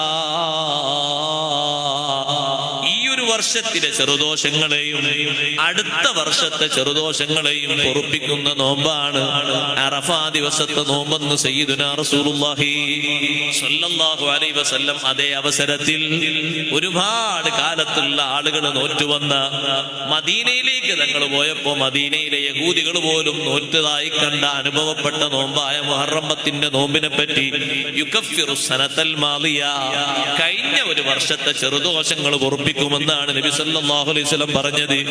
ഈ അറഫാ ദിവസത്തിലെ നോമ്പിന് മഹത്വം കൂടുതലുണ്ട്. അത് ഈ ഉമ്മത്തിന്റെ എല്ലാ വിഷയങ്ങളിലും അല്ലാഹു മഹത്വം കൂടുതലാക്കി തന്നിട്ടുണ്ടല്ലോ. കൂട്ടത്തിൽ തന്ന സുന്നത്ത് നോമ്പിനും മഹത്വം കൂടുതലാണ്. പരിഗണിക്കേണ്ട ഒരു നോമ്പാണ്. 9 നോമ്പൊക്കെ നോൽക്കുന്ന ആളുകൾ ഉണ്ടാവുമ്പോ ഒരു നോമ്പെങ്കിലും നമ്മൾ നോൽക്കണല്ലോ. അറഫാ നോമ്പ് അടുത്ത ഒരു കൊല്ലത്തെ ദോഷങ്ങൾ കൂടി പൊറുപ്പിക്കുന്നു പറഞ്ഞാൽ അതിന്റെ അർത്ഥം അടുത്തൊരു കൊല്ലം കൂടി ദോഷം ചെയ്യാന്നല്ല. ഇബ്നു അബ്ബാസ് റളിയല്ലാഹു അൻഹു വിശദീകരിച്ചു, ഈ ഹദീസിൽ ഒരു സന്തോഷ വാർത്തയുണ്ട്. അടുത്ത ഒരു കൊല്ലത്തെ ദോഷങ്ങൾ പൊറുപ്പിക്കുന്നു പറഞ്ഞാൽ ദോഷം പൊറുപ്പിക്കണമെങ്കിൽ ആളിവിടെ ജീവിക്കണ്ടേ? അപ്പൊ ഒരു ദീർഘായുസ് കൂടി അറിയിക്കുന്നുണ്ട്. അടുത്ത ഒരു വർഷം കൂടി ജീവിക്കാനുള്ള ഒരു ചാൻസ്, ഒരു സന്ദർഭം, ഒരു സന്തോഷാവസ്ഥ അറഫാ നോമ്പ് നോൽക്കുന്ന ആളുകൾക്ക് ഉണ്ടാകും എന്ന ഒരു സൂചന ഹദീസിലുണ്ട്. അതുകൊണ്ട് വലിയ മഹത്വമുള്ള നോമ്പാണ് അറഫാ നോമ്പ്. മറ്റു ചില പണ്ഡിതന്മാർ രേഖപ്പെടുത്തി, ഈ ഉമ്മത്തിന് പ്രത്യേകമാക്കപ്പെട്ട അറഫാ നോമ്പ് മനുഷ്യര് മാത്രമല്ല കാട്ടിലെ ജീവികളും നോറ്റിട്ടുണ്ട്. അറഫാ ദിവസത്തിന്റെ അന്ന് കാട്ടിലെ ജീവികൾക്ക് ഭക്ഷണം കൊടുക്കുന്ന മഹാന്മാർ, കാട്ടിലെ ജീവികൾക്ക് ഭക്ഷണം കൊടുക്കുന്ന ആൾക്കാരുണ്ടെന്ന് പഴയ കാലത്ത്. നമ്മളെ വീട്ടിലെ ജീവികൾക്ക് തന്നെ ഭക്ഷണം കൊടുത്താൽ സ്വർഗത്തിലെത്തും. അയൽവക്കത്തെ വീട്ടിലെ പൂച്ച വന്നാൽ ആട്ടിയാൽ പിന്നെ എങ്ങനെ നമ്മൾ സ്വർഗത്തിലെത്താനാ? ആ പൂച്ചക്ക് എന്തെങ്കിലും ഒന്ന് കൊടുത്തൂടെ? ഒരു കോഴി എങ്ങാനും ഗേറ്റ് തുറന്നിട്ടപ്പോ ഒന്ന് നമ്മളെ വീടിന്റെ പിൻവാതിലൂടെ വന്നു, പാത്രത്തിൽ വേസ്റ്റായി ഉപയോഗിച്ചു വെച്ച എന്തെങ്കിലും ധാന്യങ്ങളോ മറ്റോ കുത്തി തിന്നത് കണ്ടാൽ അപ്പ കൈയൊന്ന് കൊട്ടിയിട്ട് അതിനെ ആട്ടിക്കളയും. അതാരോ തിന്നോട്ടെ, ആര് തിന്നാലും കൂലി കിട്ടൂലേ? പക്ഷികൾ ഇങ്ങനെ ഭക്ഷിക്കുന്ന സമയത്ത്, ഒരു തോട്ടത്തിൽ പക്ഷികൾ ഇങ്ങനെ ഭക്ഷിക്കുന്ന സമയത്ത് ആ തോട്ടത്തിന്റെ ഉടമക്ക് നല്ല കൂലി കിട്ടുമെന്ന് പറഞ്ഞപ്പോ സ്വഹാബത്ത് ചോദിച്ചു, നബിയെ, ഈ മൃഗങ്ങളൊക്കെ വന്ന് ഞങ്ങളെ തോട്ടത്തിൽ വന്ന് ഭക്ഷിച്ചാൽ എനിക്ക് കൂലി ഉണ്ടാവുമെന്ന് ചോദിച്ചു. അപ്പൊ തങ്ങൾ പറഞ്ഞു, ഫീ കുല്ലി കബിദിൻ വതുബത്തിൻ അജ്റുൻ. എല്ലാ റൂഹുള്ള ജീവികൾ ഭക്ഷിച്ചാൽ അതിനൊക്കെ കൂലിയുണ്ട്. അത് പക്ഷിയാകട്ടെ, കോഴിയാകട്ടെ, പൂച്ചയാകട്ടെ, നായയാകട്ടെ, പശുവാകട്ടെ, ആടാകട്ടെ, ഏത് വന്ന് ഭക്ഷിച്ചാലും അതിന് കൂലിയുണ്ട്. കൂലി നമ്മളെ നാവ് കൊണ്ട് പോകാൻ പാടില്ല എന്നേ ഉള്ളൂ. അപ്പൊ കാട്ടിലെ മൃഗങ്ങൾക്ക് ഭക്ഷണം കൊടുത്തിരുന്ന മഹാന്മാര് അറഫാ ദിവസത്തിന്റെ അന്ന് അവർക്ക് ഭക്ഷണം കൊണ്ടുപോയി കൊടുത്തപ്പോ കാട്ടിലെ ചില മൃഗങ്ങളൊക്കെ ആ ഭക്ഷണത്തിൽ നിന്ന് പുറംതിരിഞ്ഞു നിന്നു, കഴിക്കാതെ. അപ്പൊ ഈ മഹാന്മാര് നോക്കി നിന്നു, സൂര്യ അസ്തമിച്ചതിന് ശേഷം ഇത് കഴിക്കുന്നുണ്ടോന്ന്. എപ്പോഴാ അത് കഴിക്കുന്നത്? സൂര്യൻ അസ്തമിച്ചപ്പോൾ മൃഗങ്ങൾ കൂട്ടമായി വന്ന് ഭക്ഷണം കഴിച്ചുപോയി. അതിൽ നിന്ന് അവർ മനസ്സിലാക്കിയ അറഫാ ദിവസത്തിലെ നോമ്പ് നമ്മൾ മാത്രമല്ല നോൽക്കുന്നത്, അവരും നോൽക്കുന്നുണ്ട്. അങ്ങനെ മനസ്സിലാക്കിയത് കൊണ്ടാണ് അവർ അങ്ങനെ പറഞ്ഞത്. അപ്പൊ അത്രയും വലിയ പുണ്യമുള്ള നോമ്പാണ് അറഫാ ദിവസത്തിലെ നോമ്പ്. അന്നത്തെ ദിവസത്തെ നോമ്പ് അറഫയിൽ നിൽക്കുന്ന ആളുകൾക്ക് സുന്നത്തില്ലെങ്കിലും നാട്ടിലെ നമുക്കെല്ലാവർക്കും അത് സുന്നത്താണ്. കഴിയുന്നവരൊക്കെ നോൽക്കണം. അള്ളാഹു നമുക്ക് തൗഫീഖ് നൽകട്ടെ. അതൊരു ബഹുമാനമാണ്. അറഫാ ദിവസത്തിന്റെ അന്ന് രാത്രി മഗ്രിബിന് ശേഷം വലിയ നിലക്ക് പ്രാർത്ഥന നടത്തണം. ഉത്തരം കിട്ടുമെന്ന് ഇമാം ശാഫിഈ റളിയല്ലാഹു അൻഹു ഉറപ്പിച്ചു പറഞ്ഞൊരു രാവാണ് പെരുന്നാൾ രാവിന്റെ ദുആ. നാളെ പെരുന്നാളാണെങ്കിൽ ഇന്ന് രാത്രി ഒരുക്കേണ്ട സാധനങ്ങളും സാമഗ്രികളൊക്കെ പകലിൽ വാങ്ങി വെക്കണം. രാത്രി മുഅ്മിനായ മനുഷ്യൻ നേരത്തെ ഭക്ഷണം കഴിച്ച് അവൻ പ്രാർത്ഥനയ്ക്ക് വേണ്ടി, തക്ബീറിന് വേണ്ടി, മറ്റു സുഹൃതങ്ങൾക്ക് വേണ്ടി നേരം കളയണം. കൂട്ടത്തിൽ ഒരു കാര്യം കൂടി പറയട്ടെ, ആവശ്യമില്ലാത്തതിന് വേണ്ടി പണം ചെലവഴിക്കരുത്. സുബ്ഹാനല്ലാഹ്, നമ്മുടെ ഉമ്മത്തിന്റെ ഒരു ദുർഗതി എന്ന് സങ്കടത്തോടെ ഞാൻ പറയട്ടെ. പെരുന്നാളിന്റെ അന്ന് 2000 രൂപ ചെലവഴിക്കുന്നു, ഒരു കൂലിയും ആഖിറത്തിൽ കിട്ടുന്നില്ല. എന്തിനാണെന്നറിയോ? 2000 രൂപ മുന്തിയ രൂപത്തിലുള്ള മൈലാഞ്ചി ട്യൂബ് വാങ്ങാനാണ്. അത് വീട്ടിൽ കൊണ്ടുപോയി മൈലാഞ്ചി ഇടുന്നതോ വിവാഹിതരായ സ്ത്രീകളല്ല, അവിവാഹിതരായ സ്ത്രീകളാണ്. പ്രോത്സാഹിപ്പിക്കപ്പെടേണ്ടതല്ല, നിരുത്സാഹപ്പെടുത്തേണ്ടതാണ് ആ ആചാരം. ചെറിയ കുട്ടികൾക്ക് വരെ കാണാം, ആൺകുട്ടികൾക്കൊക്കെ ഒരു ചെറിയൊരു വട്ടത്തിൽ മൈലാഞ്ചി അല്ലേ. പെൺകുട്ടികളാണെങ്കിൽ ആ കുട്ടികൾക്ക് മൊത്തം മൈലാഞ്ചി ഇങ്ങോട്ടിട്ടിട്ട് ഏകദേശം ഇവിടെ വരെ മൈലാഞ്ചി ഇടുന്നതിനൊരു കൃത്യമായ അളവൊക്കെ ഉണ്ട്. അതിന് കല്യാണത്തിന്റെ അന്നാണെങ്കിൽ കയ്യും മുഴുവനും മൊത്തം കൊട്ടും മൈലാഞ്ചി തേച്ചൊട്ടിക്കണ പരിപാടിയല്ല. അത് ഈ കഫ് വരെയാണ് മൈലാഞ്ചി. ഈ 2 കഫ് വരെയാണ് മൈലാഞ്ചിന്റെ. അത് ഫുള്ളായിട്ട് ഇടാൻ, അല്ലാതെ റോട്ടിലുള്ള എല്ലാ വരകളും ഇവിടെ വരച്ചു വെക്കാന്നല്ല. അങ്ങനെയാണ് ഇപ്പൊ കാണുന്നത്. മുമ്പൊക്കെ വീട്ടിന്റെ മുറ്റത്തായിരുന്നു ചിത്രം കണ്ടിരുന്നത്, ഇപ്പൊ ഒക്കെ കയ്യില വിവിധ രൂപത്തിലുള്ള ചിത്രങ്ങൾ. മൈലാഞ്ചിയുടെ ഒരു സുന്നത്തുള്ളത് വിവാഹിതയായ സ്ത്രീകൾക്ക് മാത്രമാണ്. പുരുഷന്മാർക്ക് നരച്ച താടിക്കും തലക്കും സുന്നത്തുണ്ട്. അവർ കയ്യിലും കാലിലും മൈലാഞ്ചി ഇടാൻ പാടില്ല. മുക്കല്ലഫായ ആള് കയ്യിലും കാലിലും മൈലാഞ്ചിടുന്നത് തെറ്റാണ്. ഇബ്നു ഹജർ അൽ ഹൈതമി റളിയല്ലാഹു അൻഹു സവാസിറിൽ പഠിപ്പിച്ചു, വൻകുറ്റമാണ്.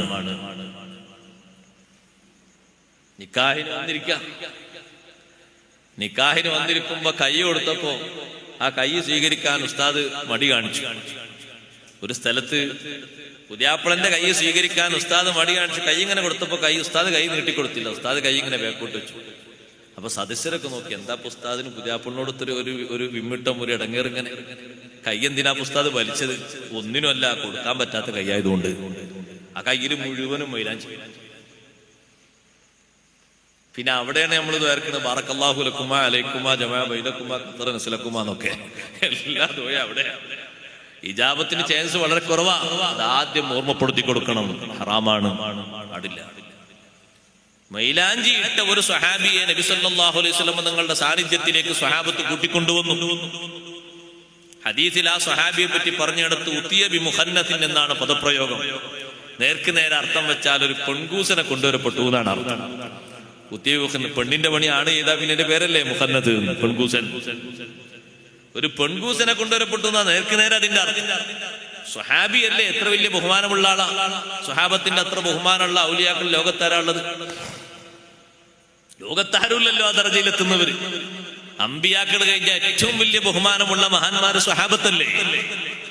ആ സ്വഹാബിമാരിൽപ്പെട്ടൊരു സ്വഹാബിയെ കൊണ്ടുവന്നപ്പോ സദസ്യരുടെ വിമർശം കേട്ടു. നിങ്ങൾ സദസ്സിൽ നിന്ന് ഒരാൾ എണീറ്റിട്ട് ചോദിച്ചു, അല്ല അതിരി ബുഴുനുക്കഹു, പെരടി അങ്ങ് വെട്ടട്ടെ നബിയെ, ഈ ചെയ്തതിനോ പെരടി വെട്ടട്ടെ. തങ്ങൾ ചോദിച്ചു തിരിച്ച്, അലൈസഹു വയുസല്ലി, നിസ്കരിക്കുന്ന ആളല്ലയോ? സ്വഹാബത്ത് പറഞ്ഞു, അതെ, കൃത്യമായി നിസ്കരിക്കുന്ന ആളാണ്. തങ്ങൾ പറഞ്ഞു, ഇന്നി നുഹീതു അൻ ഖത്ലിൽ മുസല്ലീൻ, നിസ്കരിക്കുന്നവരെ കൊല്ലാൻ പാടില്ല, നിസ്കരിക്കുന്നവരെ കൊല്ലുന്നതിൽ നിന്ന് എന്നെ വിലക്കപ്പെട്ടിട്ടുണ്ട്. നിസ്കരിക്കുന്ന സ്വഹാബിയല്ലേ, അത് കൊല്ലേണ്ടതില്ല. പെരടി വെട്ടട്ടെ എന്ന് സ്വഹാബത്ത് ഗൗരവത്തോടെ ചോദിച്ചൊരു വിഷയമാണിത്. അതെത്ര മാത്രം ഗൗരവമുള്ള സംഗതിയാണ്. അതുകൊണ്ട് പുരുഷന്മാര് കല്യാണമാണെങ്കിലും പെരുന്നാളാണെങ്കിലും മൈലാഞ്ചി ചെറിയ ആൺകുട്ടികൾക്ക് പോലും മൈലാഞ്ചി ഇട്ട് കൊടുക്കരുത്. അവിവാഹിതരായ സ്ത്രീകളായ സഹോദരിമാര് മൈലാഞ്ചിടൽ കറാഹത്താണ്. കറാഹത്തല്ലേ ഉള്ളൂ എന്ന് പറഞ്ഞതിനെ നിരുത്സാഹപ്പെടുത്തരുത്. ഫത്ഹുൽ ബാരിയിൽ കാണാം, അൽ കറാഹത്തു ഉഖ്ബത്തും ബൈനൽ ഹലാലി വൽ ഹറാം. കറാഹത്ത് എന്നത് ഹലാലിന്റെ ഹറാമിന്റെ ഇടയിലുള്ള ഒരു കടമ്പയാണ്. കറാഹത്ത് അങ്ങനെ പതിവാക്കി പോയാൽ ഹറാമിലേക്ക് ചാടിപ്പോകാൻ എളുപ്പമാണ്. കറാഹത്ത് ഒഴിവാക്കേണ്ടതാണ്, ചെയ്യാനുള്ളതല്ല. മാ വറദ ഫീഹി നഹിയുൻ സ്വരീഹുൻ എന്നാണ് കറാഹത്ത് എന്ന് പറഞ്ഞാൽ വ്യക്തമായ വിരോധം, വിലക്ക് വന്ന വിഷയമെന്നാണ്. ആർക്കാണ് ഈ വിലക്ക്? സ്വഹാബത്തിനോ? വ്യക്തമായ വിരോധം വന്നാണെങ്കിൽ ഒഴിവാക്കേണ്ടതല്ലേ, ചെയ്യാനുള്ളതല്ല. അതുകൊണ്ട് ആവശ്യമില്ലാത്തതിന് പണം കളയരുത്.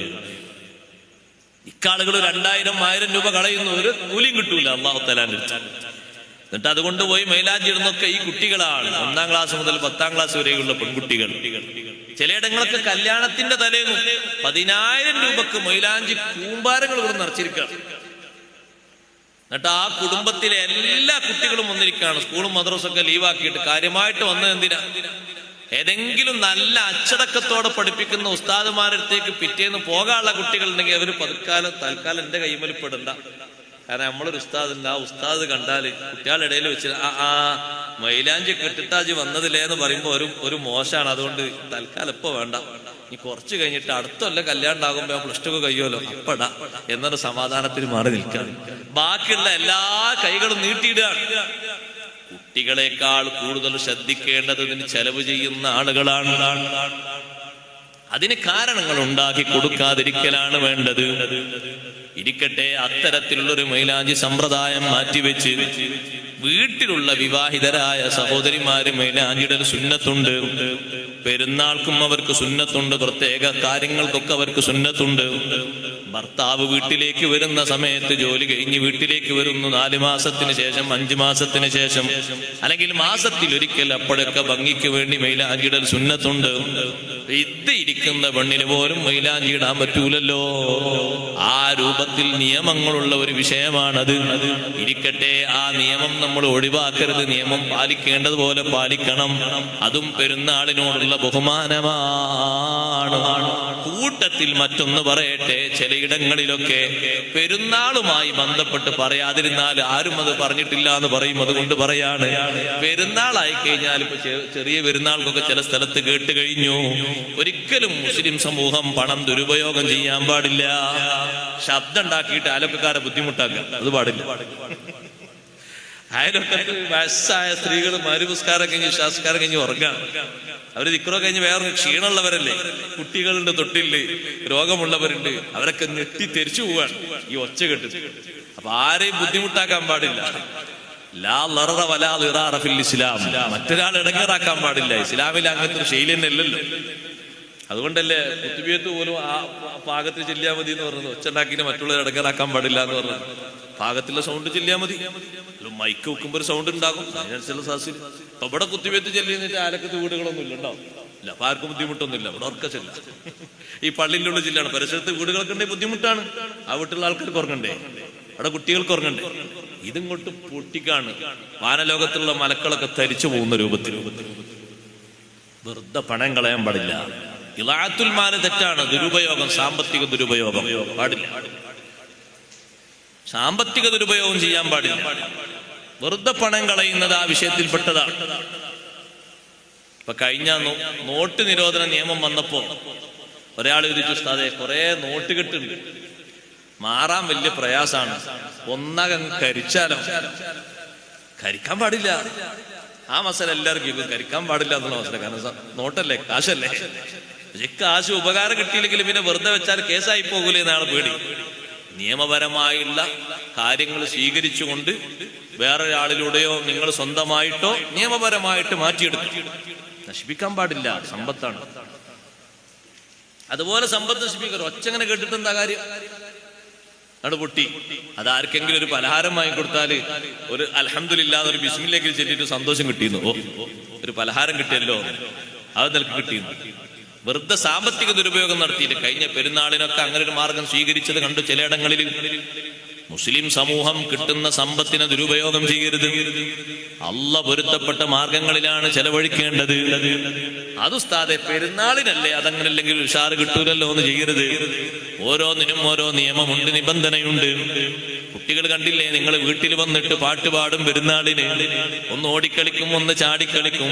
കുടുംബക്കാരായ മക്കളൊക്കെ വന്നിട്ട് പാട്ട് പാടി ഒന്ന് സന്തോഷിക്കും, സന്തോഷമാണ്. അഷ്റഫുൽ ഖൽഖ് മുഹമ്മദുർ റസൂലുള്ളാഹി സ്വല്ലല്ലാഹു അലൈഹി വസല്ലം തങ്ങൾ പെരുന്നാൾ നിസ്കാരം കഴിഞ്ഞ് വീട്ടിലെത്തി. ആയിഷ ബീവി റളിയല്ലാഹു അൻഹയുടെ വീട്ടിൽ, ആയിഷ ബീവി റളിയല്ലാഹു അൻഹ താമസിക്കുന്ന തങ്ങളെ വീട്ടിൽ തങ്ങൾ കട്ടിൽ അങ്ങനെ കിടക്കുന്നു. രണ്ട് കുട്ടികൾ വന്ന് പാട്ട് പാടുന്നു. അവര് പാട്ട് പാടാൻ പോകുന്ന കുട്ടികളല്ല. ഹദീസിൽ തന്നെ കാണാം, വലൈസതാബി മുഗന്നിയതൈനി, സാധാരണ നൃത്തം വെക്കുന്ന പാട്ട് പാടുന്ന പെണ്ണുങ്ങളല്ല, ചെറിയ കുട്ടികളാണ്. പെരുന്നാളായതുകൊണ്ടൊന്ന് പാട്ട് പാടിയതാണ്. ആ വീട്ടിലേക്ക് അബൂബക്കർ സിദ്ദീഖ് റളിയല്ലാഹു അൻഹു വരുന്നു. സിദ്ദീഖ് റളിയല്ലാഹു അൻഹു ഈ കുട്ടികളെ നേരെ ഒന്ന് ഗൗരവത്തോടെ നോക്കിയപ്പോ കുട്ടികൾ പാട്ടങ്ങ് നിർത്തി. തങ്ങൾ കട്ടിലിങ്ങനെ ചെരിഞ്ഞ് കിടക്കുന്നുണ്ട്. പറ്റൂലെങ്കിൽ വേണ്ടെന്ന് പറഞ്ഞു. വേണ്ട, നിർത്തിക്കോളി എന്ന് പറയില്ലേ. സമ്മതം ഉണ്ടായിട്ടാണല്ലോ തങ്ങളങ്ങനെ കിടന്ന് കേൾക്കുന്നത്. സിദ്ദീഖ് റളിയല്ലാഹു അൻഹു വന്നിട്ട് ഈ കുട്ടികളൊന്നിങ്ങനെ നോക്കിയപ്പോ കുട്ടികൾ പേടിച്ച് പാട്ട് നിർത്തി. എന്താ പാട്ട് നിർത്താൻ കാരണം എന്നുള്ളത് നബി സല്ലല്ലാഹു അലൈഹി വസല്ലം എണീറ്റ് നോക്കുമ്പോ സിദ്ദീഖ് റളിയല്ലാഹു അൻഹു നോട്ടം കണ്ടിട്ട് കുട്ടികൾ നിർത്തിയതാണ്. ചില റിപ്പോർട്ടിൽ കാണാം, മിസ്മാറു ശൈത്താനി ബൈന യദൈ റസൂലില്ലാഹി സ്വല്ലല്ലാഹു അലൈഹി വസല്ലം, ശൈത്താന്റെ കുഴലൂത്ത് അല്ലാഹുവിന്റെ റസൂലിന്റെ മുന്നിലാണോ എന്നുള്ളൊരു ചോദ്യം. ശൈത്താന്റെ കുഴലൂത്ത് എന്ന് പറഞ്ഞാൽ ഈ പാട്ടിനെ പറ്റിയാണ്. അങ്ങനെ ഒരു ചോദ്യം ചോദിച്ചു എന്ന് കാണാം. ആ സമയത്ത് തങ്ങൾ എണീറ്റിട്ട് പറഞ്ഞു, ദഅഹുമായ അബൂബക്കർ, അബൂബക്കർ തങ്ങളെ, കുട്ടികളെ നിങ്ങൾ വിട്ടേക്കൂ, അവര് പാട്ട് പാടിക്കോട്ടെ. ഇന്നലി കുല്ലി ഖൗമിൻ ഈദുൻ വഹദാ ഈദുനാ, ഓരോ വിഭാഗം ആളുകൾക്കും ഓരോ തരം ആഘോഷമുണ്ട്. ഇത് നമ്മുടെ ആഘോഷമല്ലേ, സന്തോഷിക്കേണ്ട ദിവസമാണല്ലോ, കുട്ടികൾ പാട്ട് പാടിക്കോട്ടെ. പരിമിതമായ സന്തോഷങ്ങളാണ് അല്ലാഹു ദുനിയാവിൽ നമുക്ക് തന്നിരിക്കുന്നത്. എല്ലാവിധ സന്തോഷങ്ങളും സന്തോഷിക്കാനൊരു ലോകമുണ്ട്, അത് സ്വർഗലോകമാണ്. അവിടെ പാട്ട് പാടുന്നതിനോ പാട്ട് കേൾക്കുന്നതിനോ ഒരു ലിമിറ്റും ഇല്ല. അവിടെ പാട്ട് പാടാൻ സുന്ദരമായ ശബ്ദങ്ങളുള്ളവരുണ്ട്. ഊറുല്ലീങ്ങൾക്ക് അവിടെ പാട്ടുകളുണ്ട്. മലായിക്കത്തിന് വേറെ തരം പാട്ടുകളുണ്ട്. വിൽദാനും മുഖല്ലദൂൻ എന്ന് ഖുർആൻ സൂചിപ്പിച്ച കുട്ടികൾക്ക് പാട്ടുകളുണ്ട്. സ്വർഗീയസ്ഥരെ സ്വീകരിക്കാൻ വേണ്ടി പാട്ടുകളുണ്ട്. ഊറുല്ലീങ്ങൾ തന്നെ പാടുന്ന പാട്ടുകളില്ലേ, ഹദീസിന്റെ കിതാബുകളിലൊക്കെ കാണാം. നഹ്നുൻ നായിമാതു ഫലാ നബ്അസു, നഹ്നു റാദിയാതു ഫലാ നസ്ഖതു. സ്വർഗീയസ്ഥരെ സ്വീകരിച്ചുകൊണ്ട് ഹൂറുല്ലീങ്ങൾ പാടും. ഞങ്ങൾ ഏറ്റവും കൂടുതൽ സന്തോഷിപ്പിക്കുന്ന വനിതകളാണ്. ഞങ്ങൾ ഒരിക്കലും ഈ വേഷത്തിൽ നിന്ന് മാറിപ്പോകൂല. ഞങ്ങൾ എപ്പോഴും തൃപ്തിപ്പെടുത്തുന്നവരാണ്, ഞങ്ങൾ കോപിക്കൂല. സുബ്ഹാനല്ലാഹ്, നഹ്നുൽ ഖാലിദാതു ഫലാ നമൂതു തുബാ ലിമൻ കാന വകുന്നാ ലഹു. ഒക്കെ കേൾക്കാൻ അള്ളാഹു തൗഫീഖ് നൽകുമാറാകട്ടെ. അത് സന്തോഷത്തിന്റെ ലോകമാണ്. ഇവിടെ പരിമിതമായ സന്തോഷങ്ങളാണ് തന്നിട്ടുള്ളത്. എല്ലാ നിലക്കും എന്തും പറഞ്ഞ് സന്തോഷിക്കാനുള്ള ലോകം നല്ല ഈ ലോകം. നിങ്ങൾ നോക്ക്, ബദർ യുദ്ധം കഴിഞ്ഞു വരുന്ന സമയത്ത് സ്വഹാബത്തിന് എത്ര സന്തോഷം കിട്ടിയ ദിവസം വേറുണ്ട്. ബദർ യുദ്ധം കഴിഞ്ഞ് വരുമ്പോ, ബദറിലെ ആ പോരാട്ടം കഴിഞ്ഞ് വരുന്ന സമയത്ത് കുറച്ച് 2-3 സ്വഹാബത്തിന് നേരത്തെ നബി സല്ലല്ലാഹു അലൈഹി വസല്ലം മദീനയിലേക്ക് പറഞ്ഞയച്ചിട്ടുണ്ട്. തങ്ങളെ വാഹനത്തിന്റെ പുറത്ത് ഒരു സ്വഹാബിയെയും വേറെ 2 സ്വഹാബിമാരെ വേറെ വാഹനത്തിലുമായിട്ട് മദീനയിലേക്ക് പറഞ്ഞയച്ചു. അപ്പൊ മുനാഫിക്കുകളായ ചില ആൾക്കാരൊക്കെ ഇങ്ങനെ സ്വകാര്യം പറഞ്ഞു, സംഗതി തോറ്റിട്ടുണ്ട് കേട്ടോ, നേതാവും കൊല്ലപ്പെട്ടിരുന്നതാ തോന്നുന്നു, അതുകൊണ്ടല്ലേ വാഹനം മാത്രം വന്നത്, ചിലരൊക്കെ പറഞ്ഞു. അവരെ മനസ്സിന്റെ ഉള്ളിലൊരു സന്തോഷമാണ്. ഇങ്ങനെ യഹൂദികളോട് ഇങ്ങനെ പങ്കുവെച്ചു. അപ്പൊ എങ്ങനെയുണ്ട് വിഷയങ്ങൾ എന്നൊക്കെ ചോദിച്ചപ്പോ സ്വഹാബത്ത് അവിടെ നടന്ന അള്ളാഹു നൽകിയ സഹായങ്ങൾ, മലക്കള സഹായം അള്ളാഹു നൽകിയതൊക്കെ പറഞ്ഞു, സന്തോഷിച്ചു. അപ്പൊ നല്ല വിജയം കിട്ടി എന്ന് പറഞ്ഞപ്പോ യൂതന്മാർക്കും അതുപോലെ മുനാഫിക്കങ്ങൾക്കും പേടി ഇത് കൂടാൻ തുടങ്ങി. വിജയിച്ചോ? ഇത്രയും കുറച്ച് ആൾക്കാരോ, ഇത്രയും ചെറിയ ആൾക്കാർ, അത്രയും വലിയ സായുധരോടോ? വിജയ എന്നാ പഠിച്ചോനെ, നമ്മളെ കാര്യം പോക്കന്നെ എന്നവര് പരസ്പരമൊക്കെ പറഞ്ഞു. പിന്നെ വലിയ സന്തോഷത്തോടുകൂടെ സ്വഹാബത്ത് ഇങ്ങനെ വരുമ്പോ അന്നവരെ സ്വീകരിച്ചത് ത്വലാൽ ബദർ ചൊല്ലിയിട്ടാണ്. നമ്മളും പഠിക്കണം. മദീനയിൽ നിന്ന് മദീനയുടെ അതിർത്തിയിലേക്ക് എത്തുന്ന സ്വഹാബത്തിനെ മദീനക്കാരായ സ്വഹാബിമാര് പോയി വരവേറ്റുകൊണ്ട് ബദറിൽ പങ്കെടുത്ത് വരുന്ന സഹോദരങ്ങളെ ത്വലാൽ ബദർ ചൊല്ലിയിട്ടാണ് മദീനയിലേക്ക് ആനയിക്കുന്നത്. സഹോദരങ്ങളെ, അത് റബീഉൽ അവ്വൽ 12 അല്ല, റമളാൻ ഷരീഫിലാണ്. സന്തോഷ ദിവസങ്ങളിലൊക്കെ ചൊല്ലുന്നൊരു ബൈത്താണല്ലോ ത്വലാൽ ബദർ. അത് ചൊല്ലിയിട്ടാണ് അവരെ സ്വീകരിക്കുന്നത്. അങ്ങനെ സ്വീകരിച്ചു വരുമ്പോ കൂട്ടത്തിലൊരു സ്വഹാബിയാണ് സലാമത്ത് ബിനു സലാം റളിയല്ലാഹു അൻഹു. ബദറിൽ പങ്കെടുത്ത മഹാന്മാരിൽ ഒരു മഹാനാണ്. ആ മഹാനുഭാവനോട് ബദറിലേക്ക് പോകാത്ത ഒരു സ്വഹാബി, മദീനക്കാരായ മദീനയിൽപ്പെട്ട ഒരു സ്വഹാബി ചോദിച്ചു, എങ്ങനെ ഉണ്ടായിരുന്നു? സന്തോഷം കൊണ്ട് എന്തു പറയാൻ പറ്റുമോ? എന്തു ചെയ്യാൻ പറ്റും? ഇല്ലല്ലല്ല, അതൊരു പാകതണ്ട്. സലാമത്ത് ബിനു സലാം റളിയല്ലാഹു അൻഹു പറഞ്ഞു, സന്തോഷത്തിന്റെ ഊക്കൊണ്ട് മഹാനവറുകൾ പറഞ്ഞു, അറവുശാലയിലേക്ക് കൊണ്ടുപോയ മൂരികളെ പോലെ ഉണ്ടായിരുന്നു. ഞങ്ങളണ്ട് അറുത്ത് പാകപ്പെടുത്തി എന്ന് പറഞ്ഞു. അബൂജഹല്, ഉത്ബ, ഷൈബ, വലീദ് തുടങ്ങിയ കുറെ ആൾക്കാർ ഇത് പറഞ്ഞപ്പോ, അത് കേട്ടപ്പോ ഒറ്റ വാക്കിൽ കേട്ട് കഴിഞ്ഞാൽ ആ നല്ല സന്തോഷം തോന്നൂലേ?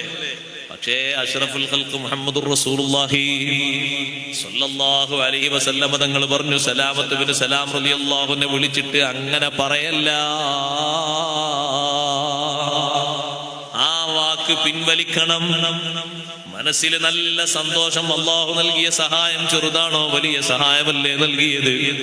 വലഖദ് നസറകുമുല്ലാഹു ബിബദരിൻ വഅൻതും അദില്ലാ ഫത്തഖുല്ലാഹ ലഅല്ലകും തഷ്കുറൂൻ. നിങ്ങൾ ന്യൂനപക്ഷമായിരിക്കെ ബദറിൽ അല്ലാഹു നിങ്ങളെ സഹായിച്ചു. വലിയ സഹായമാണ് നിങ്ങൾക്ക് തന്നത്, തുല്യതയില്ലാത്ത സഹായമാണ്. മുമ്പുള്ള ഒരു നബിമാർക്കും അല്ലാഹു മലക്കുകളെ ഇറക്കി കൊടുത്തിട്ടൊരു സഹായം നൽകിയിട്ടില്ല. പക്ഷേ നബി സല്ലല്ലാഹു അലൈഹി വസല്ലം തങ്ങളെ ഉമ്മത്തിന് മലക്കുകളെ ഇറക്കി കൊടുത്തൊരു പ്രത്യേക സഹായം നൽകി. മുമ്പൊരാൾക്കും അങ്ങനെ നൽകുന്ന പതിവില്ല എന്ന് അല്ലാഹു പറഞ്ഞില്ലേ? വമാ അൻസൽനാ അലാ ഖൗമിഹി മിൻ ബഅദിഹി മിൻ ജുൻദിൻ മിനസ് സമാഇ വമാ കുന്നാ മുൻസിലീൻ. ഹബീബുൻ നജ്ജാർ റളിയല്ലാഹു അൻഹുവിനെയും അതേ ആ ഗ്രാമത്തിലേക്ക് വന്ന ദൂതന്മാരെയും വധിച്ച ആളുകളെ നശിപ്പിക്കാൻ മേൽഭാഗത്ത് നിന്ന് നമ്മളൊരു സൈന്യത്തെ ഇറക്കിയിട്ടില്ല. വമാ കുന്നാ മുൻസിലീൻ, അങ്ങനെ സൈന്യത്തെ ഇറക്കുന്ന പതിവും നമുക്കില്ല. പിന്നെങ്ങനെയാണ് ആ ഗ്രാമത്തെ നശിപ്പിച്ചത്? ഇൻ കാനത് ഇല്ലാ സ്വൈഹതൻ വാഹിദ ഫഇദാ ഹും ഖാമിദൂൻ. ഒരൊറ്റ അട്ടഹാസം ജിബ്രീൽ അലൈഹിസ്സലാം ആ നാടിന്റെ ഒരു ഭാഗത്ത് നിന്ന് ഒച്ച വെച്ചപ്പോഴേക്ക് ഫഇദാ ഹും ഖാമിദൂൻ, അവരൊക്കെ നിശ്ചലരായി പോയി. ഒന്ന് അനങ്ങാനോ ഒന്ന് നടക്കാനോ ഒന്ന് നോക്കാനോ പോലും അള്ളാഹു അവർക്ക് സമയം കൊടുത്തിട്ടില്ല. അത്ര പെട്ടെന്ന് അവരങ്ങ് തകർന്നുപോയി എന്ന് അള്ളാഹു തആല പഠിപ്പിച്ചില്ലേ?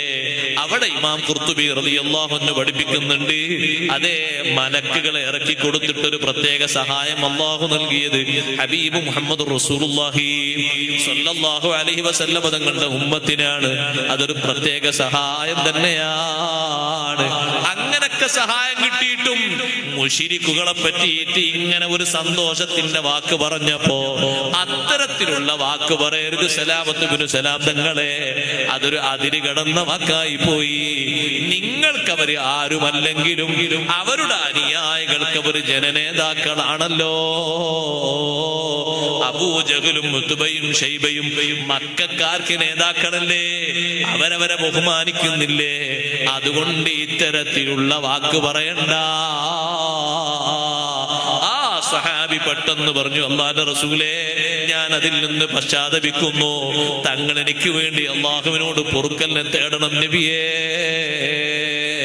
ഇനി ഈ രൂപത്തിൽ ഞാൻ പ്രതികരിക്കൂല. ആവേശം എന്തും പറയാൻ പാടില്ല, എന്തും ചെയ്യാൻ പാടില്ല. എത്ര വലിയ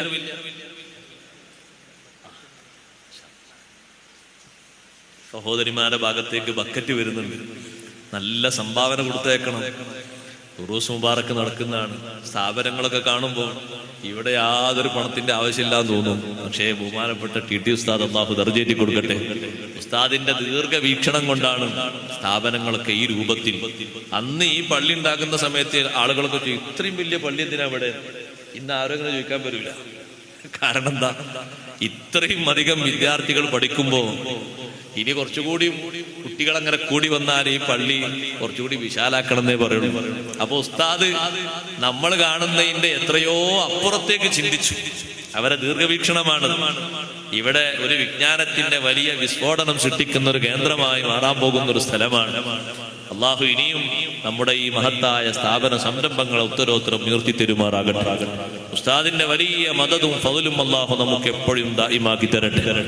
അവിടുത്തെ ഒരു ആഗ്രഹം കൊണ്ട് ഈ സ്ഥാപനം പടർന്ന് പന്തലിച്ച് വലിയ സ്ഥാപന സമുച്ചയങ്ങളായി മാറി. ഉറൂസിലേക്കും മറ്റു ഉപകാരങ്ങളിലേക്കൊക്കെ നല്ല സ്വതക്കകൾ, നേർച്ചകൾ നൽകി സഹോദരിമാര് സഹോദരങ്ങൾ സഹകരിക്കണം. ഓൺലൈനിലൂടെ ശബ്ദം ശ്രവിക്കുന്ന ആളുകളോട് അവിടെ നമ്പറും കാര്യങ്ങളൊക്കെ ഉണ്ടാകും അല്ലെ, അതിലൂടെ നല്ല സംഭാവനകൾ നമ്മുടെ സ്ഥാപനത്തിന് വേണ്ടി കൊടുത്തയക്കണം. ഇവിടെ ധാരാളം മുത്തഅല്ലിമുകൾ, നേരത്തെ സ്വാഗത ഭാഷണത്തിൽ ഓർമ്മപ്പെടുത്തിയതുപോലെ 200 മുത്തഅല്ലിമുകൾ പഠിക്കുന്ന വലിയൊരു സ്ഥാപനമാണ്. അതുപോലെ തന്നെ ഇംഗ്ലീഷ് മീഡിയം സ്കൂളും ഹയർ സെക്കൻഡറി സ്കൂളും ലാംഗ്വേജ് സ്കൂളുകളൊക്കെ പഠിക്കുന്ന വലിയ വലിയ സ്ഥാപന സംരംഭങ്ങൾ ഇവിടെയുണ്ട്. അതിലേക്കൊക്കെ വരുന്ന നല്ല നല്ല ചെലവുകളിലേക്ക് ദീനിന്റെ ഖിദ്മത്തിന് വേണ്ടി സഹകരിക്കുന്ന സഹായിക്കുന്ന സന്മനസ്സുള്ള ആളുകളൊക്കെ വലിയ സഹായങ്ങൾ നൽകണമെന്ന് ഇടയ്ക്ക് ഓർമ്മപ്പെടുത്തുന്നു. അള്ളാഹു നമ്മുടെ സ്ഥാപനങ്ങളെ, ഓരോ സ്ഥാപനങ്ങളെയും അള്ളാഹു ഉത്തരോത്തരം ഉയർത്തി തരുമാറാകട്ടെ. അപ്പൊ ആവേശങ്ങൾക്ക് ഒരു പരിധിയുണ്ട്, പരിമിതിയുണ്ട്. ആഘോഷമായതുകൊണ്ട് എന്തും ആകാം എന്ന രീതി പറ്റൂല. സ്വഹാബത്ത് അന്നൊരു ആഘോഷം പോലെ സന്തോഷത്തോടെ വരുന്നത്. പക്ഷെ ഒരു വാക്ക് അതിര് കടന്നപ്പോ നബി സല്ലല്ലാഹു അലൈഹി വസല്ലം അവർ പറ്റൂല. നിങ്ങൾ നോക്ക്, അതുകൊണ്ടല്ലേ മുദ്രാവാക്യം വിളിക്കുമ്പോൾ നേതാക്കളൊക്കെ പറയും, ലിസ്റ്റിലുള്ളത് വിളിച്ചാൽ മതി, അപ്പുറം വിളിക്കരുത്. അങ്ങനെ ലിസ്റ്റിലുള്ളത് വിളിച്ചാൽ കുഴപ്പമില്ല, അത് എല്ലാവർക്കും കേൾക്കാൻ പറ്റുമോ? അതിനപ്പുറം വിളിച്ചാൽ ചിലപ്പോ ഏറ് വരും, ചിലപ്പോ അടി വരും, ചിലപ്പോ പോലീസ് ഇറങ്ങേണ്ടി വരും, ലാത്തിയൊക്കെ ഉണ്ടാകും. പിന്നെ 147, 144 ഒക്കെ വരും. അപ്പൊ ബുദ്ധിമുട്ടാകും, ഒക്കെ വലിയ പ്രശ്നമാകും. നബി സല്ലല്ലാഹു അലൈഹി വസല്ലം പഠിപ്പിച്ചാണത്. 10,000 സഹാബത്തുമായിട്ട് മക്കയിലേക്ക് നീങ്ങുന്ന അഷ്റഫുൽ ഖൽഖ് മുഹമ്മദുർ റസൂലുള്ളാഹി സ്വല്ലല്ലാഹു അലൈഹി വസല്ലം മക്ക ഫത്ഹിന്റെ അന്ന് വിശുദ്ധ റമദാനിൽ 20 മക്കയിലേക്ക് എത്തേണ്ട ആ വലിയ സൈന്യത്തിന് നേതൃത്വം കൊടുക്കുന്ന, നേതൃനിരയിൽ പതാക വഹിക്കുന്ന വലിയൊരു മഹാനാണ് ബഹുമാനപ്പെട്ട സഅദ് ഇബ്നു മുആദ് റളിയല്ലാഹു അൻഹു. സഅദ് ഇബ്നു മുആദ് റളിയല്ലാഹു അൻഹു പതാക വഹിച്ച് മുന്നോട്ട് പോകുമ്പോ അബൂ സുഫിയാനെയും കൂട്ടരെയും കണ്ടു. അബൂ സുഫിയാന്റെ കൂടെയുള്ള കുറെ ആളുകൾ, നബി സല്ലല്ലാഹു അലൈഹി വസല്ലം വിശ്വസിക്കാത്ത ആളുകളുണ്ട്. അബൂ സുഫിയാന് ആ യാത്രക്കിടയിലാണ് തങ്ങളെ വിശ്വസിക്കുന്നത്. ഇരിക്കട്ടെ, ആ ചരിത്രം സുദീർഘമാണ്. അപ്പോ അബൂ സുഫിയാന്റെ കൂടെയുള്ള ആളുകളെ കണ്ടപ്പോ മുദ്രാവാക്യം ഒന്ന് ഊക്ക് കൂട്ടിയിട്ട് മഹാനവർകൾ പറഞ്ഞു, അൽ-യൗമ യൗമുൽ മൽഹമ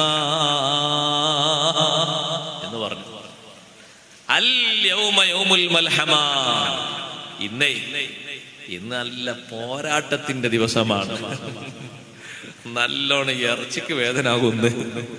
ആ അർത്ഥത്തിലുള്ള ഒരു വാക്ക് പറഞ്ഞപ്പോ ഒരൊറ്റ ഹർഫ് അങ്ങോട്ട് മാറ്റിയാൽ നല്ല അർത്ഥം വരുന്ന വാക്കുണ്ട്.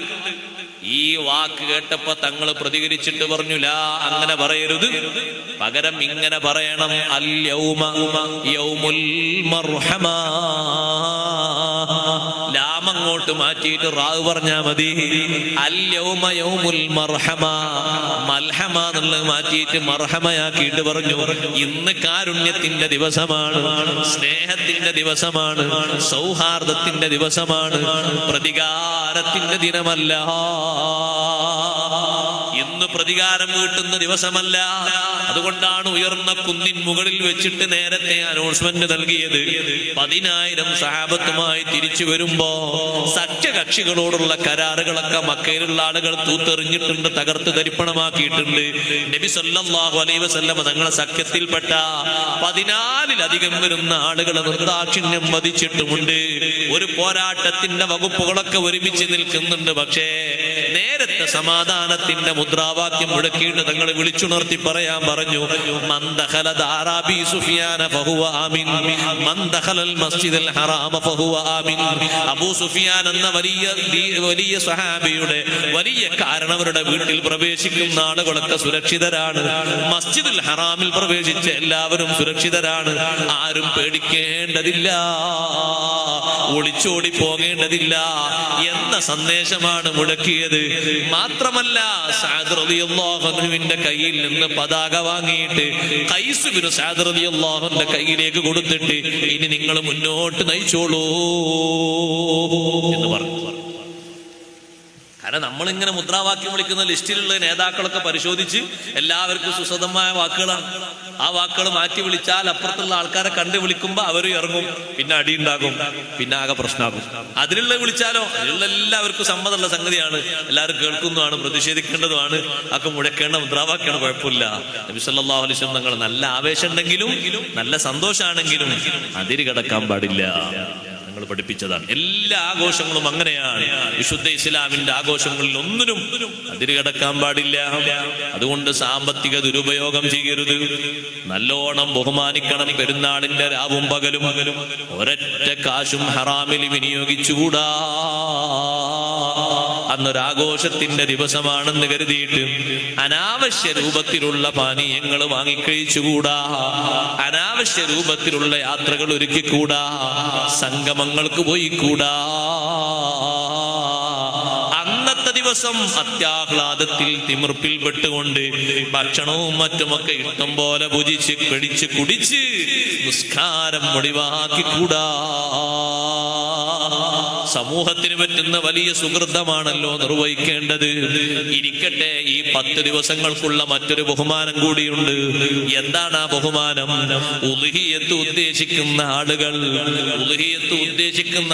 ദുൽഹിജ്ജ 1 മുതൽ ഉദ്ഹിയ്യത്ത് അറുക്കുന്ന സമയം വരെ സുബ്ഹാനല്ലാഹ്, ആഖിറത്തിൽ അല്ലാഹുവിന്റെ മുമ്പിൽ സാക്ഷി വിസ്താരം അധികരിക്കുന്നതിന് വേണ്ടി അവരെ ശരീരത്തിലെ നഖമോ മുടിയോ രക്തമോ ഒന്നും നീക്കാതെ സാക്ഷി വിസ്താരം കൂടുതലാക്കേണ്ടതാണ്. ആ മൃഗത്തെ ബലിയെറുക്കുന്ന സമയത്ത് എത്ര രോമങ്ങൾ ശരീരത്തിലുണ്ടോ, എത്ര നഖങ്ങൾ വലുപ്പം കൂടി നിൽക്കുന്നുണ്ടോ, അള്ളാഹുവിൽ നിന്ന് അത്രയും മഗ്ഫിറത്ത് പ്രതീക്ഷിക്കാൻ പറ്റുമെന്ന് മുഹമ്മദുർ റസൂലുള്ളാഹി സ്വല്ലല്ലാഹു അലൈഹി വസല്ലം തങ്ങൾ പഠിപ്പിച്ചിട്ടുണ്ട്. ഇരിക്കട്ടെ സഹോദരങ്ങളെ, അതിന് ചില ആളുകളൊക്കെ എന്ത് ചെയ്യുന്നറിയോ?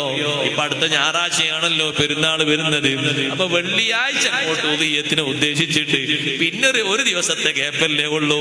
അപ്പോഴേക്ക് ഏകദേശം താടിയും മുഖവും ഒന്നും മാറാതെ ബാക്കിയുള്ളതൊക്കെ ഉണ്ടാകുമല്ലോ, അതുപോരാ. 1 മുതൽ തന്നെ നീ എങ്ങനെ ഒരുങ്ങിയാൽ സാക്ഷി വിസ്താരം നിനക്ക് കൂടിക്കിട്ടും. ഒരൊറ്റ രോമത്തിന്റെ മഗ്ഫിറത്താണോ നിന്റെ വിജയത്തിന് കാരണം? സുബ്ഹാനല്ലാഹ്, അത് കളഞ്ഞുകൂടാ. സാക്ഷി വിസ്താരം ആഖിറത്തിൽ നമുക്ക് കൂടുതൽ ആവശ്യമുണ്ട്. യൗമൈദിൻ തുഹദ്ദിതു അഖ്ബാറഹാ, ഭൂമി അതിന്റെ വാർത്തകൾ വായിക്കുന്നൊരു ദിനം വരാനുണ്ട്. അന്ന് നല്ല വാർത്തകൾ ധാരാളം കിട്ടുന്ന ആളുകൾ, നല്ല സാക്ഷികൾ കൂടുതൽ കിട്ടുന്നവരാണ്. അതിന്റെ തഫ്സീറിൽ മഹാന്മാര് പഠിപ്പിച്ചിട്ടുണ്ട്, 7 സാക്ഷികളും അനുകൂലമായി വരുന്ന ദിവസമാണ്, 7 സാക്ഷികളും പ്രതികൂലമായി വരുന്ന ദിവസമാണ്. സാക്ഷികളെ കൂട്ടത്തിൽ ഒരു സാക്ഷിയാണ് സ്ഥലം, മറ്റൊരു സാക്ഷിയാണ് സമയം, മറ്റൊരു സാക്ഷിയാണ് അവനവന്റെ ജീവിതത്തിലെ അവനവന്റെ ശരീരത്തിലെ ഭാഗങ്ങളൊക്കെ അനുകൂലമായി കിട്ടാൻ വേണ്ടിയല്ലേ, സാക്ഷി കൂടുതൽ കിട്ടാൻ വേണ്ടിയല്ലേ നിസ്കരിക്കുന്ന സ്ഥലം പോലും അങ്ങോട്ടും ഇങ്ങോട്ടും ചേഞ്ച് ചെയ്യണമെന്ന് പഠിപ്പിച്ചത്. പുരുഷന്മാർക്കും സ്ത്രീകൾക്കും ആ സുന്നത്ത് ബാധകമാണ്. ഫർള് നിസ്കരിച്ച അതേ സ്ഥലത്ത് തന്നെ സുന്നത്ത് നിസ്കരിക്കുന്നതിന് പകരം ഒന്നങ്ങ് മാറ്റി നിസ്കരിക്കണം. അപ്പൊ 10 കൊല്ലം ഒരു റൂമിൽ വെച്ച് നിസ്കരിക്കുമ്പോ, ആ വീട്ടിൽ വെച്ച് നിസ്കരിക്കുമ്പോ, ആ വീട്ടിലെ വിവിധ റൂമുകളിൽ നിസ്കാരം നടന്നാൽ ശുദ്ധിയുള്ള സ്ഥലമാകണം കേട്ടോ. നിസ്കാരം നടക്കുമ്പോ അത്രയും സ്ഥലങ്ങൾ നമുക്ക് സാക്ഷിയാണ്. ഉമ്മമാരെ, ഒരേ സ്ഥലത്ത് തന്നെ 1 കൊല്ലം പായ വെച്ചിട്ട് അങ്ങനെ കാത്തു നിൽക്കേണ്ടതില്ല. അതേ സമയത്ത് ഫർളിന് ഒരു സ്ഥലത്ത് നിന്നാൽ മുസല്ല ഒന്ന് അങ്ങോട്ട് നീക്കി വെച്ച് മറ്റൊരു സ്ഥലത്ത് സുന്നത്ത് നിസ്കരിക്കുക, മറ്റൊരു സ്ഥലത്ത് അടുത്ത സുന്നത്ത് നിസ്കരിക്കുക, തഹജ്ജുദ് വേറൊരു സ്ഥലത്ത് നിസ്കരിക്കുക, വിത്ർ വേറൊരു സ്ഥലത്ത് വെച്ച് നിസ്കരിക്കുക, ഇങ്ങനെ റവാത്തിബുകൾ മറ്റു സ്ഥലങ്ങൾ നിസ്കരിക്കുക. അങ്ങനെ പ്രത്യേകം സ്ഥലങ്ങൾ വർദ്ധിപ്പിക്കുമ്പോ സാക്ഷി വിസ്താരങ്ങൾ കൂടിക്കിട്ടും. 10 ദിവസമാകുമ്പോ ശരീരത്തിൽ നിന്ന് നീക്കേണ്ട, അതേ ശരീരത്തിൽ നിന്ന് നീക്കേണ്ട രോമങ്ങൾ 40 ദിവസമാകുമ്പോ ശരീരത്തിൽ നിന്ന് നീക്കേണ്ട രോമങ്ങൾ, 10 ദിവസമാകുമ്പോ നീക്കേണ്ട നഖങ്ങൾ, ഇത് മുഴുവനും അങ്ങനെ വെട്ടിയങ്ങ് ഒഴിവാക്കുകയല്ല. അതോടൊപ്പം വെട്ടി നീക്കുന്നതോടൊപ്പം അത് കുടിച്ചിടൽ പ്രത്യേകം സുന്നത്തുണ്ട്. എന്തിന്? ആ സുന്നത്തായ കൃത്യം നിർവഹിച്ചു എന്നതിന് ആ കുടിച്ചിട്ട സ്ഥലം കൂടി സാക്ഷിയാണ്. അപ്പൊ ആഖിറത്തിൽ സാക്ഷി വിസ്താരം കൂടി കിട്ടുമ്പോ അല്ലാഹു സുബ്ഹാനഹു വ തആലയുടെ നല്ലൊരു പരിഗണന അത് നമുക്ക് ലഭിക്കാൻ എളുപ്പമാണ്. അതുകൊണ്ട് തന്നെ ഈ ഉളുഹിയത്തറുക്കുന്ന സമയത്ത് ശരീരത്തിലെ രോമങ്ങൾ, ശരീരത്തിലെ മജ്ജകൾ, ശരീരത്തിലെ രക്തങ്ങൾ, ശരീരത്തിലെ നഖങ്ങൾ, ഇത് മുഴുവനും ആഖിറത്തിൽ അല്ലാഹുവിങ്കൽ ഷാഹിദാണ്. ആ സാക്ഷി വിസ്താരം കൊണ്ട് നമുക്ക് കൂടുതൽ മഗ്ഫിറത്ത് പ്രതീക്ഷിക്കാവുന്നതാണ്. ഈ 10 ദിവസങ്ങളെയും ബഹുമാനിക്കുന്നതിന് ഒരു തടസ്സവുമില്ലാതെ മാർഗങ്ങൾ സ്വീകരിക്കണം. അല്ലാഹു തൗഫീഖ് നൽകട്ടെ. അതേപോലെ സ്വഹാബത്ത് ബഹുമാനിക്കുന്ന 10 ദിവസങ്ങളാണ് ഈ മാസം കഴിഞ്ഞാൽ അടുത്ത് പിറക്കാനിരിക്കുന്ന വർഷത്തിന്റെ തുടക്കമായ മുഹറം. ആ മുഹറമിന്റെ 1 മുതൽ 10 വരെയുള്ള ദിവസങ്ങൾ വല്ലാതെ സ്വഹാബത്ത് ബഹുമാനിച്ചിരുന്നു. ലോകത്ത് വ്യത്യസ്ത അനുഭവങ്ങൾ സംഭവിച്ച 10 ദിവസങ്ങളാണ്. വ്യത്യസ്ത നബിമാർക്ക് വ്യത്യസ്ത അനുഗ്രഹങ്ങൾ അല്ലാഹു നൽകിയ 10 ദിവസങ്ങളാണ്. ലോകത്ത് വലിയ കാരുണ്യം അല്ലാഹു വർഷിപ്പിച്ച ദിവസങ്ങളാണ്. അതേ രൂപത്തിൽ തന്നെ ഒരുപാട് പരീക്ഷണങ്ങൾക്ക് അല്ലാഹു തആല പകരം നൽകിയിട്ട് വലിയ സന്തോഷങ്ങൾ നൽകിയ ദിവസങ്ങളാണ്. വലിയ ബഹുമാനങ്ങൾ നൽകിയ ദിവസങ്ങളാണ്. പൂർവീകരായ ആളുകളുടെ ബഹുമാനം ഏറ്റു പറഞ്ഞിട്ട് ഹബീബ് മുഹമ്മദ് റസൂലുള്ളാഹി സ്വല്ലല്ലാഹു അലൈഹി വസല്ലമ തങ്ങൾ നിങ്ങളെക്കാൾ യഹൂദികളെ മൂസാ നബിക്ക് അല്ലാഹു നൽകിയ അനുഗ്രഹത്തിൽ ഏറ്റവും സന്തോഷിക്കാൻ കടപ്പെട്ടവർ ഞങ്ങളാണ്. ആ സന്തോഷത്തിന്റെ ഭാഗമായിട്ട് ശുക്രെന്ന നിലക്ക് നോമ്പ് നോറ്റു. നോമ്പ് നോൽക്കാൻ സ്വഹാബത്തിനോട് നിർദ്ദേശിച്ചു. സ്വഹാബത്ത് ബഹുമാനിച്ചിരുന്ന മറ്റൊരു 10 വിശുദ്ധ റമദാനിലെ അവസാനത്തെ 10 ആ 10 മറ്റു ദിവസങ്ങളെക്കാൾ വലിയ പരിഗണന നൽകിയിട്ടുണ്ട്. രാത്രിക്കും നൽകിയിട്ടുണ്ട്, പകലിനും നൽകിയിട്ടുണ്ട്. ഈ 10 രാവുകളെ തന്നെയാണ് സത്യം എന്ന് അല്ലാഹു ബഹുമാനത്തോടെ പഠിപ്പിച്ച രാവുകളെ അർഹിക്കും വിധം ബഹുമാനത്തോടെ സ്വീകരിക്കണം. അല്ലാഹു നമുക്ക് തൗഫീഖ് നൽകുമാറാകട്ടെ.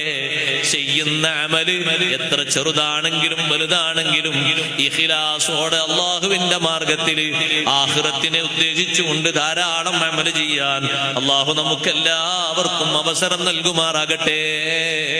മഹാന്മാരുടെ ജീവിതത്തിൽ നിന്ന് നമ്മൾ പഠിക്കേണ്ട പഠിക്കേണ്ട ഒരു പാഠം കൂടി ഉണർത്തിയിട്ട് ഞാൻ എന്റെ ശബ്ദം അവസാനിപ്പിക്കുന്നു. മഹത്തുക്കളായ മഹാന്മാർ, അവരെ കൂട്ടത്തിൽ വലിയ സമ്പന്നരുണ്ട്, ഭരണാധികാരികളുണ്ട്, വലിയ സൗന്ദര്യമുള്ളവരുണ്ട്, വലിയ സൗകര്യം ദുനിയാവിൽ അല്ലാഹു ചെയ്തു കൊടുത്തവരുണ്ട്. പക്ഷെ എല്ലാവരും നോക്കിയാലും നമുക്ക് കാണാൻ പറ്റുന്ന ഒരു കാര്യമുണ്ട്. അല്ലാഹു അവർക്ക് നൽകിയ സൗകര്യങ്ങൾ, സംവിധാനങ്ങൾ, സാമ്പത്തികമായ പുരോഗതികൾ, ഭരണകേന്ദ്രങ്ങൾ, ഭരണരംഗങ്ങൾ മുഴുവനും ഉപയോഗപ്പെടുത്തിയത് ആഖിറത്തിന് വേണ്ടിയാ. അവരെ പ്രവർത്തനങ്ങൾ മുഴുവനും അങ്ങനെയാണ്. വമൻ അറാദൽ ആഖിറത വസഅ ലഹാ സഅയഹാ വഹുവ മുഅ്മിൻ ഫഉലൈക കാന സഅയുഹും മശ്കൂറാ. ആഖിറത്തെ ഉദ്ദേശിച്ചുകൊണ്ട് പ്രവർത്തിക്കുന്ന മുഅ്മിനീങ്ങളായ ആളുകളോട് അല്ലാഹു നൽകുന്നൊരു നിർദ്ദേശം, പരലോകം ഉദ്ദേശിച്ച് ആ പരലോകത്തിന് വേണ്ടി ചെയ്യും പോലെ ചെയ്താൽ പരലോകത്തിന് വേണ്ടി ചെയ്യുന്ന അമല്, ദുനിയാവിന് വേണ്ടി ചെയ്യുന്ന അമല് രണ്ടും മാറ്റമുണ്ട്. നിസ്കരിക്കുമ്പോ നബി സല്ലല്ലാഹു അലൈഹി വസല്ലം തങ്ങൾ നോമ്പ് നോൽക്കുമ്പോഴും കർമ്മങ്ങൾ ചെയ്യുമ്പോഴൊക്കെ നമ്മളോട് പറഞ്ഞത് ആഖിറതിക കഅന്നക തമൂതു ഗദാ ഇഅമൽ ലിദുനിയാക കഅന്നക തഈശു അബദാ. രണ്ടും ഒരേ ലെവലിലല്ല. ആഖിറത്തിന് വേണ്ടി നീ ചെയ്യുന്ന എല്ലാ അമലും കഅന്നക തമൂതു ഗദാ, നാളെ നീയും ഞാനും മരിക്കും ആ രൂപത്തിൽ പ്രവർത്തിക്കണം. നാളെ മരിച്ചാൽ കാണാൻ പറ്റുന്ന അമലാകണം. ഇഖ്ലാസിലൊരു കുറവും ഉണ്ടാകരുത്, ഇഖ്ലാസിലൊരു കലർപ്പും ഉണ്ടാകരുത്. അതേ സമയത്ത് നീ ദുനിയാവിന് വേണ്ടി ചെയ്യുന്ന സമ്പാദ്യ മേഖലയുണ്ടല്ലോ, കഅന്നക തഈശു അബദാ, എക്കാലത്തും ജീവിക്കാനുള്ള സൗകര്യത്തോടെ, സംവിധാനത്തോടെ ധാരാളം സമ്പത്ത് സ്വരൂപിച്ചോ. പക്ഷേ ആഖിറത്തിന് വേണ്ടി ചെയ്യുമ്പോ അവിടെ പിശുക്കി പോകണ്ട, കുറവാക്കി കളയണ്ട, ഇഖ്ലാസ് കുറക്കണ്ട. വലിയ സാമ്പത്തിക പുരോഗതി ലഭിച്ച മഹാന്മാര് മുഴുവനും അവരുടെ ജീവിതത്തിലുള്ള സാമ്പത്തിക പുരോഗതികൾ, സൗകര്യങ്ങൾ, സംവിധാനങ്ങൾ മുഴുവനും അവർ ഉപയോഗിച്ച് ചെലവഴിച്ചത് ആഖിറത്തിന് വേണ്ടിയാണ്. അതേ സമയത്ത് ദുനിയാവിൽ മാത്രം പച്ച പിടിക്കണമെന്ന ഉദ്ദേശമുള്ള ആളുകൾ ദുനിയാവിൽ വലിയ അഹങ്കാരവും വലിയ ഫിത്നയും വലിയ കുഴപ്പവും ഉണ്ടാക്കിയിട്ട് ദുനിയാവിൽ യശസ്സുണ്ടാക്കാൻ വേണ്ടി അവരെ സൗകര്യങ്ങൾ, സംവിധാനങ്ങൾ ഉപയോഗപ്പെടും. അതുകൊണ്ട് അവർക്ക് നാശമുണ്ടായി. വലിയ ഇൽമുള്ള ആളായിരുന്നല്ലോ ഖാറൂൻ. ഖാറൂൻ നല്ല അറിവുള്ള ആളാ. ഖാറൂന് മോശക്കാരനൊന്നുമല്ല, തൗറാത്ത് കൊണ്ട് നല്ല അറിവുള്ള ആളായിരുന്നു. പക്ഷെ ഖാറൂൻ അല്ലാഹു തആല കൊടുത്ത ദുനിയാവിന്റെ സ്വത്ത് മുഴുവനും ആ സ്വത്ത് കൊണ്ട് ആഖിറം ഉണ്ടാക്കുന്നതിന് പകരം ആ സ്വത്ത് കൊണ്ട് ദുനിയാവിൽ അഹങ്കരിച്ചു. ദുനിയാവിൽ കലീമുല്ലാഹി മൂസ അലൈഹിസ്സലാത്തു വസ്സലാമിനെ നിന്ദിച്ചു. നിന്ദിക്കാൻ ആ സമ്പത്ത് ഉപയോഗപ്പെടുത്തി. അതുകൊണ്ട് വലിയ തകർച്ച നേരിട്ട ആളാണ് ഖാറൂൻ. ഖാറൂന്റെ കൂടെ എത്ര ആൾക്കാരുണ്ടായിരുന്നു? വലിയ സംഘശക്തിയായിരുന്നല്ലോ ഖാറൂൻ. എന്തുകൊണ്ടാ സംഘശക്തി ഉണ്ടായത്? സാമ്പത്തിക ഭദ്രത കൊണ്ട്, സാമ്പത്തിക പുരോഗതി കൊണ്ട്. പരിശുദ്ധ ഖുർആൻ പറയുന്നുണ്ട്, ഖാറൂൻ അല്ലാഹു തആല കൊടുത്തത് ചെറുതൊന്നുമല്ല. വആതൈനാഹു മിനൽ കുനൂസി മാ ഇന്ന മഫാത്തിഹു ലതനൂഉ ബിൽ ഉസ്ബതി ഉലിൽ ഖുവ്വ. ഖാറൂന് നമ്മൾ നൽകി മിനൽ കുനൂസി, നിധിശേഖരങ്ങളിൽ നിന്ന്. എത്ര നൽകി? മാ ഇന്ന മഫാത്തിഹു ലതനൂഉ ബിൽ ഉസ്ബതി ഉലിൽ ഖുവ്വ. നല്ല ശക്തിയുള്ള ഒരു സംഘം, താക്കോല് ചുമക്കാൻ മാത്രമുള്ളത്. അത് എത്ര ഒട്ടകങ്ങളാന്നുള്ളതിൽ ഭിന്നാഭിപ്രായമുണ്ട്. 1000 ഒട്ടകങ്ങൾ വരെ മഹാന്മാര് തഫ്സീറിൽ എഴുതിയിട്ടുണ്ട്. അത്രയും താക്കോല് 1000 ഒട്ടകങ്ങൾ ചുമക്കുന്നുവെങ്കിൽ ഖജനാവിലുള്ളത് എത്രയാണ്? അല്ല, ഒരു ഒട്ടകം തന്നെ എത്ര ടൺ ഭാരം ചുമക്കും? അപ്പൊ 100 ഒട്ടകങ്ങൾ താക്കോല് ചുമക്കുകയാണെങ്കിൽ എത്രയുണ്ടാവും ഖജനാവിലുള്ളത്? ഇത്രമാത്രം നിധിശേഖരങ്ങൾ നൽകി. ആ നിധിശേഖരങ്ങളൊക്കെ കിട്ടിയ ഖാറൂനോട് ജനങ്ങൾ പറഞ്ഞു, ഖാറൂനേ ലാ തഫ്റഹ് ഇന്നല്ലാഹ ലാ യുഹിബ്ബുൽ ഫർഹീൻ. പരിധി വിട്ട് നീ സന്തോഷിക്കരുത്. പരിധി വിട്ട് സന്തോഷിക്കുന്നവരെ അള്ളാഹു ഇഷ്ടപ്പെടൂല. നീ നിന്റെ സമ്പത്ത് കൊണ്ട് ചെയ്യുന്നത് എന്താണെന്നറിയോ? ദുനിയാവിലെ സൗകര്യങ്ങൾ മാത്രമാണ് നീ ഉണ്ടാക്കുന്നത്, ദുനിയാവിലെ സംവിധാനങ്ങൾ മാത്രമാണ് നീ ഉദ്ദേശിക്കുന്നത്. നീ സമ്പത്ത് കൊണ്ട് ചെയ്യേണ്ടത് വബ്തഗി ഫീമാ ആതാകല്ലാഹു ദാറൽ ആഖിറ,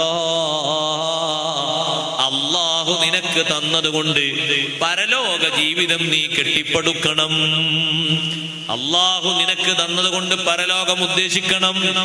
മഹത്തുക്കളൊക്കെ അങ്ങനെയാണ് ജീവിതം നയിച്ചത്.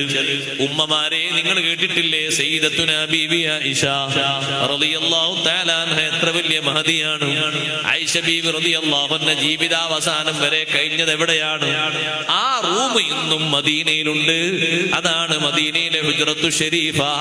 അവിടെ എത്താൻ അള്ളാഹു നമുക്ക് തൗഫീഖ് നൽകട്ടെ. ഹജ്ജിനും ഉംറക്കും അള്ളാഹു തൗഫീഖ് നൽകട്ടെ. ഹാജിമാര് ഉംറക്കാർ സിയാറത്ത് ചെയ്യുന്നവരെ ഹജ്ജ് ഉംറ സിയാറത്ത് അല്ലാഹു ഖബൂലാക്കട്ടെ. അവരെ ദുആയിൽ അല്ലാഹു നമുക്ക് ഇടം നൽകട്ടെ. ആയിഷ ബീവി റളിയല്ലാഹു അൻഹാ വർഷങ്ങളോളം താമസിച്ചത് ആ ഒരു റൂമിലാണ്. നമ്മുടെ ഈ സ്റ്റേജിന്റെ എത്രയും വലിപ്പമല്ല, വളരെ ചെറിയ റൂമാണ്. ആ റൂമിലേക്ക് പിന്നെ നബി സല്ലല്ലാഹു അലൈഹി വസല്ലം നിങ്ങളുടെ വഫാത്തിന് ശേഷം 2 മഹാന്മാർ കൂടി വന്നു. അബൂബക്കർ സിദ്ദീഖ് റളിയല്ലാഹു അൻഹു, ഉമർ റളിയല്ലാഹു അൻഹു. അപ്പോഴും വീട് വിട്ടുപോയില്ല. അപ്പൊ ചിലര് പറയും, ഉസ്താദേ അന്ന് അങ്ങനൊക്കെ അല്ലേ, സാമ്പത്തിക പരാധീനതല്ലേ? നല്ല ഇഷ്ടം പോലെ സമ്പത്ത് കിട്ടി, പക്ഷെ ആ സമ്പത്ത് കൊണ്ട് പരലോകം കെട്ടിപ്പടുത്തു. ആ സമ്പത്ത് അല്ലാഹുവിന്റെ ദീനിന് വേണ്ടി ചെലവഴിച്ചു പോയി.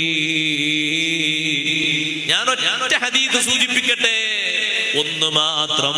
കച്ചവടക്കാരായ സ്വഹാബിമാരന്ന് മദീനത്ത് ധാരാളമുണ്ട്. ആ കച്ചവടക്കാരിൽ പ്രഗത്ഭനാണ് അബ്ദുറഹ്മാൻ ബിൻ ഔഫ് റളിയല്ലാഹു അൻഹു. എപ്പോൾ കച്ചവടം കഴിഞ്ഞ് ലാഭം കിട്ടിയാൽ 1000 ദിർഹമോ 2000 ദിർഹമോ മഹദിയുടെ വീട്ടുപടിക്കൽ കൊണ്ടുവന്നിച്ചിട്ട് പറയും, അബ്ദുറഹ്മാനാണ് വിളിക്കുന്നത്, എന്റെ കച്ചവടത്തിൽ നിന്ന് കിട്ടിയ ലാഭത്തിൽ നിന്ന് ഒരു 2000 ദിർഹം കൊണ്ടുവന്നിട്ടുണ്ട്, 1000 ദിർഹം കൊണ്ടുവന്നിട്ടുണ്ട്, അതെടുക്കണേ. ഒരാഴ്ചയും 2 ആഴ്ചയും 3 ആഴ്ചയൊക്കെ കഴിയുമ്പോ ഇതുപോലെ 2000-1000 ദിർഹമുകൾ കൊണ്ടുവന്ന് കൊടുക്കുന്നുണ്ട്.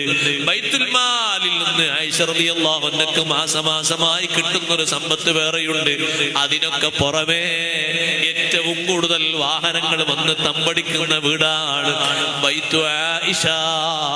ആയിഷ റളിയല്ലാഹു അൻഹയുടെ വീട്. കാരണം സഹാബി വനിതകളും സഹാബിമാരും താബികളുമായി ഓരോ ദിവസവും 100, 200, 300, 400 ആളുകൾ ശിഷ്യഗണങ്ങളായി ഹദീസ് കേൾക്കാൻ വേണ്ടി, തഫ്സീർ പഠിക്കാൻ വേണ്ടി ലോകത്തിന്റെ വിവിധ ഭാഗങ്ങളിൽ നിന്ന് ആയിഷ റളിയല്ലാഹു അൻഹയുടെ വീട്ടുപടിക്കലെത്തിയിട്ട് ഹദീസും തഫ്സീറും പഠിച്ച് തിരിച്ചു പോകുമ്പോ അതിലൊരുപാട് സമ്പന്നരുണ്ട്. അവരിഷ്ടം പോലെ പണം കൊടുക്കാറുണ്ട്. എന്നിട്ടും മഹദി താമസിച്ചത് ആ ഒരു ചെറിയ ഇടുങ്ങിയ റൂമിലാ. ഒരു ദിവസം ആയിഷ റളിയല്ലാഹു അൻഹക്ക് 2 സഞ്ചിയിലായി ഒരു സംഭാവന ലഭിച്ചു. ഇമാം തിർമിദി റഹ്മത്തുള്ളാഹി അലൈഹി രേഖപ്പെടുത്തിയത് കാണാം. 2 സഞ്ചിയിലായി സംഭാവന കിട്ടിയപ്പോ മഹദി അതൊന്ന് അയച്ചു നോക്കി. അന്ന് ആയിഷ ബീവി നോമ്പ് നോറ്റിരിക്കുകയാണ്. ആ സംഭാവന എത്രയുണ്ടെന്നറിയോ? 1,80,000 ദിർഹമുണ്ട്. ഒരു ദിവസം കിട്ടിയ സ്വതക്കയാണ്. അന്ന് 1 ലക്ഷം ഉപയോഗിച്ച് മദീനയിൽ എത്ര ഹെക്ടർ സ്ഥലം വാങ്ങാം, അമ്പരച്ചുംബികളായ എത്ര കൊട്ടാരങ്ങൾ വാങ്ങാം. അല്ലാഹു തആല കൊടുത്ത പണമല്ലേ. പക്ഷേ അതിനേക്കാൾ വലുത് ലോകത്തിന്റെ നേതാവ് മുഹമ്മദുർ റസൂലുള്ളാഹി സ്വല്ലല്ലാഹു അലൈഹി വസല്ലം നിങ്ങൾക്ക് ഇഷ്ടം പോലെ സമ്പത്ത് അല്ലാഹു കൊടുത്തിട്ടും ആ സമ്പത്ത് ഇസ്ലാമിന് വേണ്ടി വിവിധ മാർഗങ്ങളിൽ ചെലവഴിച്ചു. ഒന്നുകൊണ്ടും തങ്ങൾ ദുനിയാവ് കെട്ടിപ്പടുക്കാതെ ഈ വീട്ടിലല്ലേ തങ്ങൾ താമസിച്ചത് മുഴുവനും. 10 വർഷത്തോളം കഴിഞ്ഞത് ഇവിടെയല്ലേ, 8 വർഷം കഴിഞ്ഞത്, 9 വർഷം കഴിഞ്ഞത്, 6 വർഷം കഴിഞ്ഞതൊക്കെ ഉമ്മമാരെ കൂട്ടത്തിൽ കൂട്ടത്തിലുണ്ടല്ലോ, അവരൊക്കെ വീടുകളിൽ ഒരേ രൂപത്തിലുള്ള ചെറിയ ചെറിയ കുടിലുകളാണ്. ഏകദേശം നമ്മുടെ വരാന്തകളെ പോലെ ഉണ്ടാകും, സിറ്റ് ഔട്ടുകളെ പോലെ ഉണ്ടാകും, അല്ലെങ്കിൽ സ്വീകരണ റൂമിനെ പോലെ ഉണ്ടാകും, അല്ലെങ്കിൽ അതിന്റെ പകുതിയോ കാൽഭാഗമോ ഉണ്ടാകും. അത്രയും ചെറിയ റൂമിൽ പൊരുത്തപ്പെട്ട് താമസിക്കുമ്പോ അവരെ മനസ്സിലുള്ള ലക്ഷ്യം എന്താണെന്നറിയോ? അല്ലാഹ് നൽകിയതുകൊണ്ട് ആഖിറമാണ്. രാവിലെ കിട്ടിയ 1,80,000 ദിർഹം മഹദി അങ്ങനെ ചെലവഴിക്കുന്നു, കൊടുത്തയക്കുന്നു പല വീടുകളിലേക്കും. വൈകുന്നേരമായ സമയത്ത് ആ വീട്ടിലെ ജോലിക്കാരിയായ ആ പെണ്ണ് വന്നിട്ട് ചോദിക്കുന്നു ആയിഷ ഉമ്മയോട്, ഒരു 2 ദിർഹം തരുമോ എന്ന് ചോദിക്കുന്നു. എന്തിനാന്ന് ചോദിച്ചു. ഈ ഇറച്ചി വാങ്ങാൻ വേണ്ടിയാണ്. നല്ല ഹുബുസ് ഉണ്ടാക്കിയിട്ടുണ്ട്, നിങ്ങൾ നോമ്പുകാരിയല്ലേ, നോമ്പ് തുറക്കുന്ന സമയത്ത് ഹുബുസിനോടൊപ്പം ലഹ്മും ഉണ്ടായാൽ സന്തോഷമാണല്ലോ. ആ ഹുബുസിന്റെ കൂടെ കഴിക്കാൻ ഇറച്ചി വാങ്ങാൻ ഒരു 2 ദിർഹം തരുമോ? ആയിഷ റളിയല്ലാഹു അൻഹ പറയുന്നു, നേരത്തെ പറയണ്ടേ, കൊടുക്കാൻ തുടങ്ങിയപ്പോ മൊത്തം ഞാനങ്ങ് കൊടുത്തു തീർത്തുപോയി, ഒരൊറ്റ ദിർഹമും ബാക്കിയില്ല. ഒരു ദിവസം രാവിലെ മുതൽ വൈകുന്നേരം വരെ കൊടുത്തത് 1,80,000 ദിർഹമാണ്. എന്റെ ശബ്ദം ശവിക്കുന്ന സഹോദരന്മാരോട്, സഹോദരിമാരോട്, സുഹൃത്തുക്കളോട് ഞാൻ പറയട്ടെ, നമ്മൾ എത്ര ലക്ഷത്തിനാണോ വീട് വെച്ചത്, അള്ളാഹുവിനോട് ദുആ ചെയ്യുക. ആ വീട് വെച്ചതിന്റെ 1/4 ഭാഗമെങ്കിലും അല്ലെങ്കിൽ അതിന്റെ അരഭാഗമെങ്കിലും സമ്പത്ത് അള്ളാഹുവിന്റെ മാർഗത്തിൽ ചെലവഴിക്കാൻ വേണ്ടി, അള്ളാഹുവിന്റെ ദീനിന് വേണ്ടി ചെലവഴിക്കാൻ വേണ്ടി, സാന്ത്വന പ്രവർത്തനങ്ങൾക്ക് കൊടുക്കാൻ വേണ്ടി, കുടുംബങ്ങളെ സേവിക്കുന്നതിന് വേണ്ടി, പട്ടിണിപ്പാവങ്ങളെ സഹായിക്കുന്നതിന് വേണ്ടി, മുതഅല്ലിമീങ്ങളെ വളർത്തുന്നതിന് വേണ്ടി, ഹാഫിളീങ്ങളെ വളർത്തുന്നതിന് വേണ്ടി, അള്ളാഹുവിന്റെ ദീനിന് ഖിദ്മത്ത് ചെയ്യുന്ന പാവപ്പെട്ട പ്രവർത്തകന്മാരുടെ ഉന്നമനത്തിന് വേണ്ടി, പുരോഗതിക്ക് വേണ്ടി ചെലവഴിക്കാൻ നമ്മളൊന്ന് ഒരുക്കം കാണിക്കണം. അതിനുവേണ്ടി അള്ളാഹുവിനോട് ദുആ ചെയ്യണം, അതിനുവേണ്ടി സമ്പത്ത് നീക്കി വെക്കണം. അള്ളാഹു നിനക്ക് നൽകിയതിൽ ഖാറൂനേ ആഖിറത്തെ വീട് കെട്ടിപ്പടുക്കണേ. ദുനിയാവിന്റെ വീട് നിനക്ക് വേണ്ട. വലാ തൻസ നസീബക മിനദ് ദുനിയാ, ദുനിയാവിൽ നിന്ന് അള്ളാഹു നിനക്ക് കണക്കാക്കൊരു നസീബുണ്ട്, ഒരു വിഹിതമുണ്ടത് നീ മറക്കരുത്. എന്താണ് അള്ളാഹു നിനക്ക് കണക്കാക്കിയ വിഹിതമെന്നറിയോ? ചില തഫ്സീറുകളിൽ കാണാം, അതൊരു 3 തുണി കഷ്ണമാണ്, അല്ലറ ചില്ലറ പരുത്തി കഷ്ണങ്ങളുമാണ്. ചിലപ്പോൾ ചില സുഗന്ധങ്ങൾ കൂടെ ഉണ്ടാകും, പുകയിപ്പിക്കുന്ന വസ്തുക്കളും ഉണ്ടാകും. അള്ളാഹു നിനക്ക് കണക്കാക്കിയത് ഒരു 3 തുണി കഷ്ണവും 1 അടി മണ്ണുമാണ്. അത് നിനക്ക് ദുനിയാവിൽ കിട്ടുന്ന നസീബാണ്. വലാ തൻസ നസീബക മിനദ് ദുനിയാ വഅഹ്സിൻ കമാ അഹ്സനല്ലാഹു ഇലൈക്. അല്ലാഹു നിനക്ക് നീ ചോദിക്കാതെ നിനക്ക് അല്ലാഹു തരേണ്ട കണക്കിനപ്പുറം തന്നില്ലേ, മറ്റുള്ളവർക്കും നിനക്ക് തന്നതിൽ നിന്ന് നീ ഗുണം ചെയ്യണം, സേവനം ചെയ്യണം. ഇതൊക്കെ വാള് പറഞ്ഞു കൊടുത്തു നല്ല ജനങ്ങള് ഖാറൂനോട്. പക്ഷേ ഖാറൂന്റെ മറുപടി എന്താ? ഇന്നമാ ഊതീതുഹു അലാ ഇൽമിൻ ഇൻദി. ഇതൊക്കെ അള്ളാഹു തന്നതാണ് എന്നതിന് പകരം എന്റെ ടെക്നിക്ക് കൊണ്ട്, എന്റെ വിദ്യ കൊണ്ട്, എന്റെ വളവ് കൊണ്ട്, വക്രത കൊണ്ട് ഞാൻ നേടിയെടുത്തതാണ് ഇതൊക്കെ. അതാ അവൻ പറഞ്ഞത്. അള്ളാഹു കൊടുത്തതാണ് എന്നുള്ളത് പോലും മറന്നുപോയി. ഇതൊക്കെ ഞാൻ സമ്പാദിച്ചതാന്ന് പറയും ആൾക്കാർ. എന്ത് സമ്പാദ്യം? മരിച്ചു പോയൊക്കെ കഴിഞ്ഞില്ലേ? സമ്പാദ്യം എന്ന് പറയാൻ എവിടെ ഉണ്ട്? നീ ഭക്ഷിച്ചതുണ്ട്, നീ ധരിച്ചതുണ്ട്, അങ്ങനെ തീർന്നിച്ചു പോയതുണ്ട്, അതേ സമ്പത്തായിട്ടുണ്ട്. പിന്നെ ഈ ഒരുമിച്ച് കൂട്ടിയത് അതൊക്കെ അടുത്ത ആളുകൾക്കാ, അടുത്ത ആളുകൾ കൊടുക്കും, അടുത്ത ആളുകൾക്ക്. അവസാനം ഇന്നാ നഹ്നു നരിസുൽ അർള വമൻ അലൈഹാ വഇലൈനാ യുർജഊൻ. ഭൂമിയെ നമ്മൾ അനന്തരമെടുക്കും, ഭൂമിയിലുള്ള സ്വത്തും നമ്മൾ അനന്തരെടുക്കും, ഭൂമിയിലുള്ള നിധിയും നമ്മൾ അനന്തരെടുക്കും, എല്ലാവരെയും നമ്മളിലേക്ക് മടക്കപ്പെടും. അല്ലാഹു തആല പറഞ്ഞു, ആർക്കും കിട്ടൂല. ഇന്നാ നഹ്നു നരിസുൽ അർള വമൻ അലൈഹാ. അതൊക്കെ എന്റേതാന്ന് പറഞ്ഞ് അഹങ്കരിക്കാൻ എന്താ ഉള്ളത്? ഒന്നുമില്ല, ഒരു വകുപ്പില്ല. അതുകൊണ്ട് അള്ളാഹു തന്ന ദുനിയാവ് കൊണ്ട്, സൗകര്യങ്ങളെ കൊണ്ട് ആഖിറം നേടണം. എന്തെല്ലാം സംവിധാനങ്ങൾ തന്നിട്ടുണ്ടോ ആ സംവിധാനങ്ങൾ കൊണ്ട് ആഖിറം നേടണം. സഹോദരങ്ങളെ, നമ്മൾ ആലോചിച്ചു നോക്കണം. എത്രയോ ഉലമാക്കൾ അവരുടെ സ്വന്തം കഴിവ് ഉപയോഗിച്ച് മറ്റുള്ളവരെ കൊണ്ടും സ്വന്തം ചെലവ് കൊണ്ടും ദീന് കെട്ടിപ്പടുത്തുയർത്തുന്നതിന് വേണ്ടി ഇതുപോലെയുള്ള സ്ഥലങ്ങൾ ഏക്കർ കണക്കിന് വാങ്ങി. നിങ്ങൾ നമ്മളൊന്ന് ആലോചിച്ചു നോക്കിയാൽ അതൊന്നും ദീനിന് വേണ്ടി ചെലവഴിക്കാതെ മൊത്തം ദുനിയാവ് മാത്രമാക്കിയാൽ ലാഭം എത്ര കുറവാണ്. ഒക്കെ ദുനിയാവിൽ ഒതുങ്ങൂലേ? അതേ സമയത്ത് ദീനിന് വേണ്ടിയാകുമ്പോ ആഖിറത്തിൽ കിട്ടുന്ന ലാഭം എത്ര അധികമാണ്. എത്രയോ മഹാന്മാരങ്ങനെ അധ്വാനിച്ചവരുണ്ട്. അവരെ കഠിനാധ്വാനം കൊണ്ട് ജനങ്ങൾക്കിടയിൽ നിന്നും സ്വന്തമായിട്ടും സ്വന്തം സമ്പത്തെടുത്ത് പള്ളിയുണ്ടാക്കിയവരുണ്ട്, സ്ഥാപനങ്ങൾ ഉണ്ടാക്കിയവരുണ്ട്, വീട് വെച്ചു കൊടുത്തവരുണ്ട്, പാവപ്പെട്ടവർക്ക് ഒത്താശ ചെയ്തവരുണ്ട്. നമ്മൾ കിട്ടുന്നത് മുഴുവനും ദുനിയാവിന് മാത്രമായി കാണാതെ അള്ളാഹു നമുക്ക് തന്നതിൽ ആഖിറം ഇഷ്ടം പോലെ നമ്മൾ സ്വീകരിക്കണം. കൊടുത്തതൊക്കെ പോരെ എന്ന് ചിന്തിക്കരുത്. മഹാന്മാരായ ആളുകൾ കൊടുത്തതിലേക്ക് ചിന്തിച്ചു നോക്കുമ്പോ നമ്മൾ അവരെ ഒരു ദിർഹമിനോട് പോലും എത്താൻ ചാൻസ് ഇല്ല. അതുകൊണ്ട് കൊടുത്തതിനെ പറ്റി ധാരാളം കൊടുത്തിട്ടുണ്ട് എന്ന് സന്തോഷിച്ച് നിൽക്കാതെ ഇനിയും അള്ളാഹു തന്ന സൗകര്യങ്ങൾ ഉപയോഗപ്പെടുത്തേണ്ടതുണ്ട്. ഭരണരംഗത്ത് പ്രവേശിച്ചതിന് ശേഷമാണ് ഉമർ ബിൻ അബ്ദുൽ അസീസ് റളിയല്ലാഹു അൻഹു സൗകര്യങ്ങൾ കുറഞ്ഞത്. സാധാരണ ഭരണരംഗത്ത് പ്രവേശിച്ചപ്പോൾ ആൾക്കാർക്ക് സൗകര്യം കൂടുതലാണ് അല്ലേ? ഒരു 5 കൊല്ലം ഭരണരംഗം കിട്ടി, അപ്പോഴേക്ക് ആള് കോടിപതിയായി മാറി. ജനങ്ങളൊക്കെ ദരിദ്രരുമായി, ആള് കോടിപതിയായി. അങ്ങനല്ലേ മാറുന്നത്? ഉമർ ബിൻ അബ്ദുൽ അസീസ് റളിയല്ലാഹു അൻഹു ആകെ ഭരിച്ചത് 2 വർഷവും ചില്ലറ മാസമാണ്. ഭരണരംഗത്തേക്ക് കയറിയപ്പോൾ മഹാനവർകൾ ദരിദ്രനായി മാറി. പക്ഷെ ആ ദാരിദ്ര്യം മഹാനവർകൾ ഇഷ്ടപ്പെട്ടു, വല്ലാതെ ഇഷ്ടപ്പെട്ടു. ഭാര്യ മക്കളോടൊക്കെ സൗകര്യങ്ങൾ കുറക്കാൻ പറഞ്ഞു. ചുരുക്കാൻ പറഞ്ഞു. ഉള്ള സൗകര്യങ്ങൾ മതി എന്ന് പറഞ്ഞു. അധികം സൗകര്യങ്ങളും സംവിധാനങ്ങളും ആഗ്രഹിക്കുന്ന ആളുകൾ അവർക്ക് വേറെ ജീവിതം, വേറെ വഴിക്ക് പോകാമെന്ന് നല്ലവണ്ണം സ്നേഹിക്കുന്ന തന്റെ ഭാര്യയോട് ഫാത്തിമ ബിൻത് അബ്ദുൽ മലിക്കിന്റെ പുത്രിയായ ഫാത്തിമ എന്ന മഹദിയോട് പറഞ്ഞു, ഓ പെണ്ണേ, ഇൻ അറത്തി സുഹ്ബത്തി, ആഖിറത്തിൽ എന്റെ കൂടെ ചേരണമെന്ന് ആഗ്രഹമുണ്ടോ? ഫറുദ്ദി മാ മഅകി മിൻ മാലിൻ വഹുലിൻ വജൗഹരിൻ ഇലാ ബൈതി മാലിൽ മുസ്ലിമീൻ. നിന്റെ ശരീരത്തിലുള്ള ആഭരണങ്ങളില്ലേ, രത്നങ്ങളില്ലേ, നിന്റെ കൂടെയുള്ള സമ്പത്തില്ലേ, മുഴുവനും പൊതു മുസ്ലിങ്ങളെ ഖജനാവിലേക്ക് നീക്കം ചെയ്തോ. ഫഇന്നഹു ലഹും, അതവർക്കുള്ളതാകട്ടെ.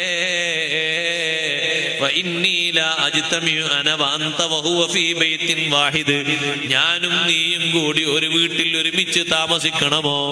ഈ സമ്പത്തോടുകൂടെ നടക്കൂല. ചരിത്രത്തിൽ കാണാം, ഫറദ്ദതുഹു ജമീഅഹു. അബ്ദുൽ മലിക്കിന്റെ മകളായ ഫാത്തിമ റളിയല്ലാഹു അൻഹ, ഉമർ ബിൻ അബ്ദുൽ അസീസ് റളിയല്ലാഹു അൻഹയുടെ ഭാര്യ, ആ സമ്പത്ത് മുഴുവനും പൊതു ഖജനാവിലേക്ക് നീക്കി. എന്നിട്ട് കുടുംബക്കാരോട് മഹാനവർകൾ വഫാത്തിന്റെ മുമ്പായി പറഞ്ഞു, എന്റെ ഭരണാധികാരിയുടെ മക്കളാണ്, കുടുംബങ്ങളാണെന്ന നിലക്ക് എന്റെ വഫാത്തിന്റെ ശേഷം പൊതു ഖജനാവിൽ നിന്ന് സ്പെഷ്യലായി നിങ്ങളൊന്നും സ്വീകരിക്കരുത്.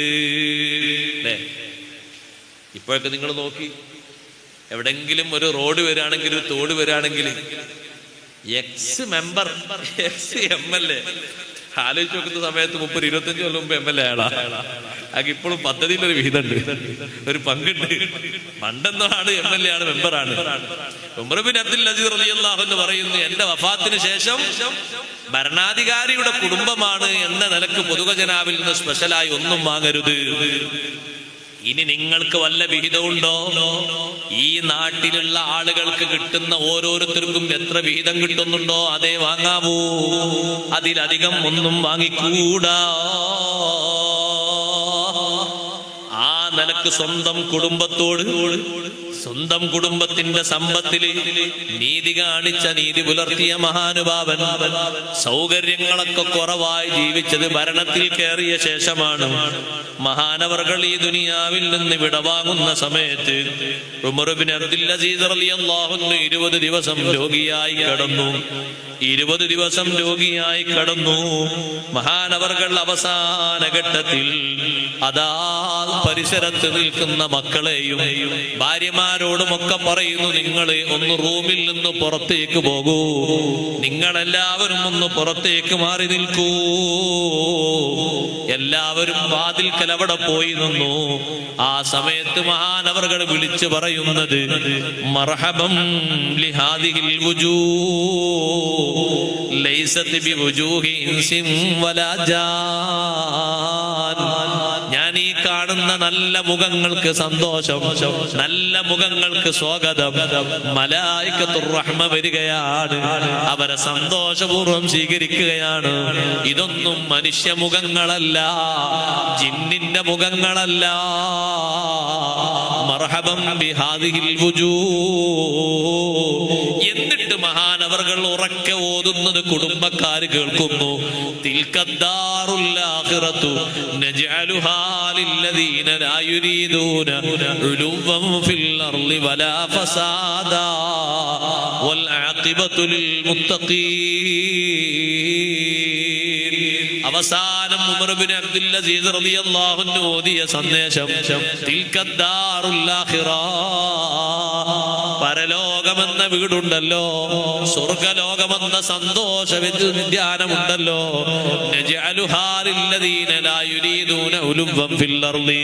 അത് നമ്മൾ തയ്യാറാക്കി വെച്ചിരിക്കുന്നത് ഭൂമി ലോകത്ത് ജീവിക്കുമ്പോ ഭൂമിയിലുള്ള സെറ്റപ്പും ഭൂമിയിലുള്ള ഉയർച്ചയും ജീവിതത്തിലുള്ള സൗകര്യങ്ങളും സംവിധാനങ്ങളും മാത്രം ഉദ്ദേശിക്കുന്ന ആളുകൾക്കല്ല. വലാ ഫസാദാ. അല്ലാഹു നൽകിയ സമ്പത്ത് കൊണ്ട് കുഴപ്പം സൃഷ്ടിക്കാൻ വേണ്ടി, അള്ളാഹു നൽകിയ സൗകര്യം കൊണ്ട് കുഴപ്പം സൃഷ്ടിക്കാൻ വേണ്ടി സമ്പത്ത് ഉപയോഗിച്ചവർക്കല്ല. പിന്നെ ആർക്കാണത് കൊടുക്കുന്നത്? വൽ ആഖിബതു ലിൽ മുത്തഖീൻ. അന്തിമ വിജയം മുത്തഖീങ്ങൾക്കാണ്. ആഖിറമുണ്ടെന്ന നിലക്ക് ജീവിച്ച് ദുനിയാവിന് ആഖിറത്തിന് വേണ്ടി പാകപ്പെടുത്തിയവർക്കാണ്. അള്ളാഹു നമുക്ക് തൗഫീഖ് നൽകുമാറാകട്ടെ. ആ നിലക്കാണ് ദുനിയാവിൽ ജീവിക്കേണ്ടത്. എന്ത് സൗകര്യങ്ങൾ അള്ളാഹു തന്നിട്ടുണ്ടോ, ആരോഗ്യം ഒരു സൗകര്യമാണ്. അനാരോഗ്യം വരുന്നതിന്റെ മുമ്പ് ആരോഗ്യം ആഖിറത്തിന് വേണ്ടി സമ്പാദ്യം മുതലാക്കണം. സൗകര്യങ്ങളുണ്ട് സഹോദരങ്ങളെ. വാഹനം ഒരു സൗകര്യമാണ്, സമ്പത്ത് ഒരു സൗകര്യമാണ്, മക്കളൊരു സൗകര്യമാണ്, കുടുംബം ഒരു സൗകര്യമാണ്, സ്ഥാനം ഒരു സൗകര്യമാണ്, തുടങ്ങി വിവിധ സൗകര്യങ്ങൾ സംവിധാനങ്ങളില്ലേ. ഇതെല്ലാം ആഖിറത്തിന് വേണ്ടിയുള്ള വസീലകളാക്കി മാറ്റണം. ഒന്നും ദുനിയാവിലേക്ക് മാത്രമാക്കി ഒതുക്കരുത്. അള്ളാഹുവിന് വേണ്ടി ആഖിറത്തിലേക്ക് വേണ്ടി വസീലകളാക്കി ഒരുക്കിയിട്ട് അവസാനം മുത്തഖീങ്ങൾ പോകുന്ന സ്വർഗത്തിൽ മഹാന്മാരോടൊപ്പം പോയി ചേരാൻ കഴിയണം. അള്ളാഹു നമുക്ക് തൗഫീഖ് നൽകുമാറാകട്ടെ. അള്ളാഹു നമ്മെ അതിനെ അനുഗ്രഹിക്കുമാറാകട്ടെ. ആ നിലക്ക് ആഖിറത്തിന് വേണ്ടി പ്രവർത്തിച്ച മഹാന്മാര് ദുനിയാവിൽ വലിയ പേടിയോടുകൂടെയാണ് അവർ കൈകാര്യം ചെയ്തത്. പക്ഷേ ഭരണം കിട്ടിയിട്ടും അവരെ പേടി മാറിയിട്ടില്ല. അതേ, അധികാരം കിട്ടിയിട്ടും അവരെ പേടി മാറിയിട്ടില്ല. ഉമർ ഇബ്നു അബ്ദുൽ അസീസ് റളിയല്ലാഹു അൻഹു മെലിഞ്ഞു പോയത് ഭരണത്തിലേക്ക് പ്രവേശിച്ച ശേഷമാണ്. മഹാനവറുകൾ ഒട്ടിപ്പോയി, മെലിഞ്ഞുപോയി.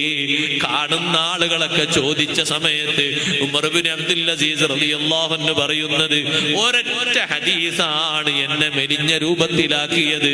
അഷ്റഫുൽ ഖൽഖ് സല്ലല്ലാഹു അലൈഹി വസല്ലം തങ്ങൾ പറഞ്ഞ ഹദീസ്, ഇന്ന ബൈന ഐദീകും മഖബതൻ കഊദൻ ലാ യസൂലുഹാ ഇല്ലാ കുല്ലു ളാമിരിൻ മഖ്സൂൽ. നിങ്ങൾക്ക് മുന്നിൽ പ്രയാസമുള്ള കടമ്പകൾ വരാറുണ്ട്. ആ കടമ്പകൾ മുറിച്ചു കടക്കാൻ കഴിയുന്നത് ആഖിറത്തിന് വേണ്ടി പ്രവർത്തിച്ച് ശരീരം മെലിഞ്ഞൊട്ടിയവർക്കാണ്. അഥവാ ആഖിറത്തിന് വേണ്ടിയുള്ള അധ്വാനമാണ് ആ പറഞ്ഞതിന്റെ ലക്ഷ്യം. ഭരണരംഗത്തായാലും മറ്റു ഏത് രംഗങ്ങളിലായാലും ആഖിറം മറക്കാതെയുള്ള ജീവിതമാണ് വേണ്ടത്. നല്ലത്. പരലോകത്തിന് വേണ്ടിയാണ് ജീവിക്കേണ്ടത്. ഖുർആനിൽ വിശ്വസിച്ച് പരലോകത്തിൽ വിശ്വസിച്ച് നല്ല രൂപത്തിൽ തന്നെ ആഖിറത്തിന് വേണ്ടി ജീവിക്കണം. അള്ളാഹു നമുക്ക് തൗഫീഖ് നൽകുമാറാകട്ടെ. ഖുർആൻ പറഞ്ഞ അടയാളം കണ്ടില്ലേ നിങ്ങൾ? ആഖിറം കൊണ്ട് വിശ്വസിക്കുന്ന ആളുകൾ ഖുർആൻ കൊണ്ട് വിശ്വസിക്കുന്നവരാണ്. ഖുർആനെ തള്ളി പറയുന്നവർ, ഖുർആനെ ചോദ്യം ചെയ്യുന്നവർ, ഖുർആനിലുള്ള ഓരോ വാദങ്ങളെയും വിഷയങ്ങളെയും തുന്നി തുന്നി ഭിന്നമാക്കുന്ന യുക്തിവാദികൾ അടക്കമുള്ളവർ അവർ ആഖിറത്തിൽ വിശ്വാസമുള്ളവരല്ല. വല്ലദീന യുഅ്മിനൂന ബിൽആഖിറതി യുഅ്മിനൂന ബിഹി വഹും അലാ സ്വലാത്തിഹിം യുഹാഫിളൂൻ. ആഖിറം കൊണ്ട് വിശ്വാസമുള്ളവർ യുഅ്മിനൂന ബിഹി, അവർ ഖുർആൻ കൊണ്ട് വിശ്വസിക്കുന്നവരാ, ഖുർആൻ കൊണ്ട് വിശ്വാസത്തോടെ ജീവിക്കുന്നവരാണ്. വഹും അലാ സ്വലാത്തിഹിം യുഹാഫിളൂൻ, നിസ്കാരം പതിവാക്കുന്നവരാണ്. ഒരു ഘട്ടത്തിൽ പോലും നിസ്കാരത്തിൽ നിന്ന് ഒഴിഞ്ഞുകൂടാ. എല്ലാ ഘട്ടങ്ങളിലും പതിവായത് ശ്രദ്ധിക്കുന്നവരാണ്. കാരണം പരലോകത്തേക്ക് പോകുമ്പോ ആഖിറത്തിൽ കാണിക്കേണ്ട വലിയൊരു സമ്മാനമാണ്, അടയാളമാണ് നിസ്കാരം. ഏത് യാത്രയിലാണെങ്കിലും ഏത് പരിപാടിയിലാണെങ്കിലും നിസ്കാരത്തിന്റെ വിഷയം തീവ്രതയോടെ ശ്രദ്ധിക്കണം. കഴിഞ്ഞ 2 മാസം മുമ്പ്, 1 മാസം മുമ്പ് കുറച്ച് ആളുകൾ കൂടിയിട്ട് അജ്മീറിലേക്ക് പോയി. അജ്മീർ പോകുമ്പോൾ നമ്മൾ അവരോട് ദ്വാരക്കാൻ പറഞ്ഞു. ഒരു സിയാറത്തിനല്ലേ പോകുന്നത്, ഖാജാ തങ്ങളെടുത്ത് മറ്റൊരുപാട് മസാറിലല്ലേ പോകുന്നത്, ദ്വാരക്കാൻ വേണ്ടി പറഞ്ഞു. വലിയ വലിയ ഔലിയാക്കളെ മഖാമിലല്ലേ പോകുന്നത്. തിരിച്ചു വന്നപ്പോൾ മനസ്സിലായി അവരോട് ദ്വാരക്കാൻ പറഞ്ഞില്ലേ എന്ന് തോന്നുന്നു. അതെന്തേ കാരണം? തിരിച്ചു വന്നപ്പോൾ അവരോട് ചോദിച്ചു, യാത്രക്ക് എങ്ങനെയാണ്? യാത്രക്ക് നല്ല സുഖം. ട്രെയിനിലേന്ന് യാത്ര. അങ്ങോട്ടൊരു 3 ദിവസം, ഇങ്ങോട്ടൊരു 3 ദിവസം, പിന്നെ അവിടെ ഒന്നും കൂടി ഒരു 5-6 ദിവസം അവിടെ കറങ്ങാനും സിയാറത്തിനൊക്കെ വേണ്ടി വന്നു. അപ്പൊ ശരി, നിങ്ങളെ യാത്രയിൽ നിസ്കാരമൊക്കെ എങ്ങനെ? യാത്രന്റെ നിസ്കാരം ഇനിയും ബാക്കിയുണ്ട്. അങ്ങോട്ടുള്ള 3 ദിവസവും ഇങ്ങോട്ടുള്ള 3 ദിവസം ആ നിസ്കാരം ബാക്കിയുണ്ട്. സിയാറത്തിന് പോയതാ അജ്മീറിലേക്ക്. ഇവരോടാ ദ്വാരക്കാൻ പറയുന്നത്? ഈ നിസ്കാരം മുടക്കിയിട്ട് പോകുന്ന ആൾക്കാരോടാണോ ദ്വാരക്കാൻ പറയുന്നത്? ആഖിറത്തിൽ വിശ്വാസമുള്ള ആൾക്കാർ വഹും അലാ സ്വലാത്തിഹിം യുഹാഫിളൂൻ, അല്ലാഹു ഖുർആനിലൂടെ പറഞ്ഞ അടയാളമാണ്. നിസ്കാരം പതിവാക്കുന്നവരാണ്. ആഖിറത്തിൽ വിശ്വാസമുള്ള മുഅ്മിനീങ്ങൾ ഒരൊറ്റ വക്ത് നിസ്കാരവും സമയത്തിൽ നിന്ന് തെറ്റിക്കൂല. അല്ലാഹു നമ്മെ സഹായിക്കുമാറാകട്ടെ.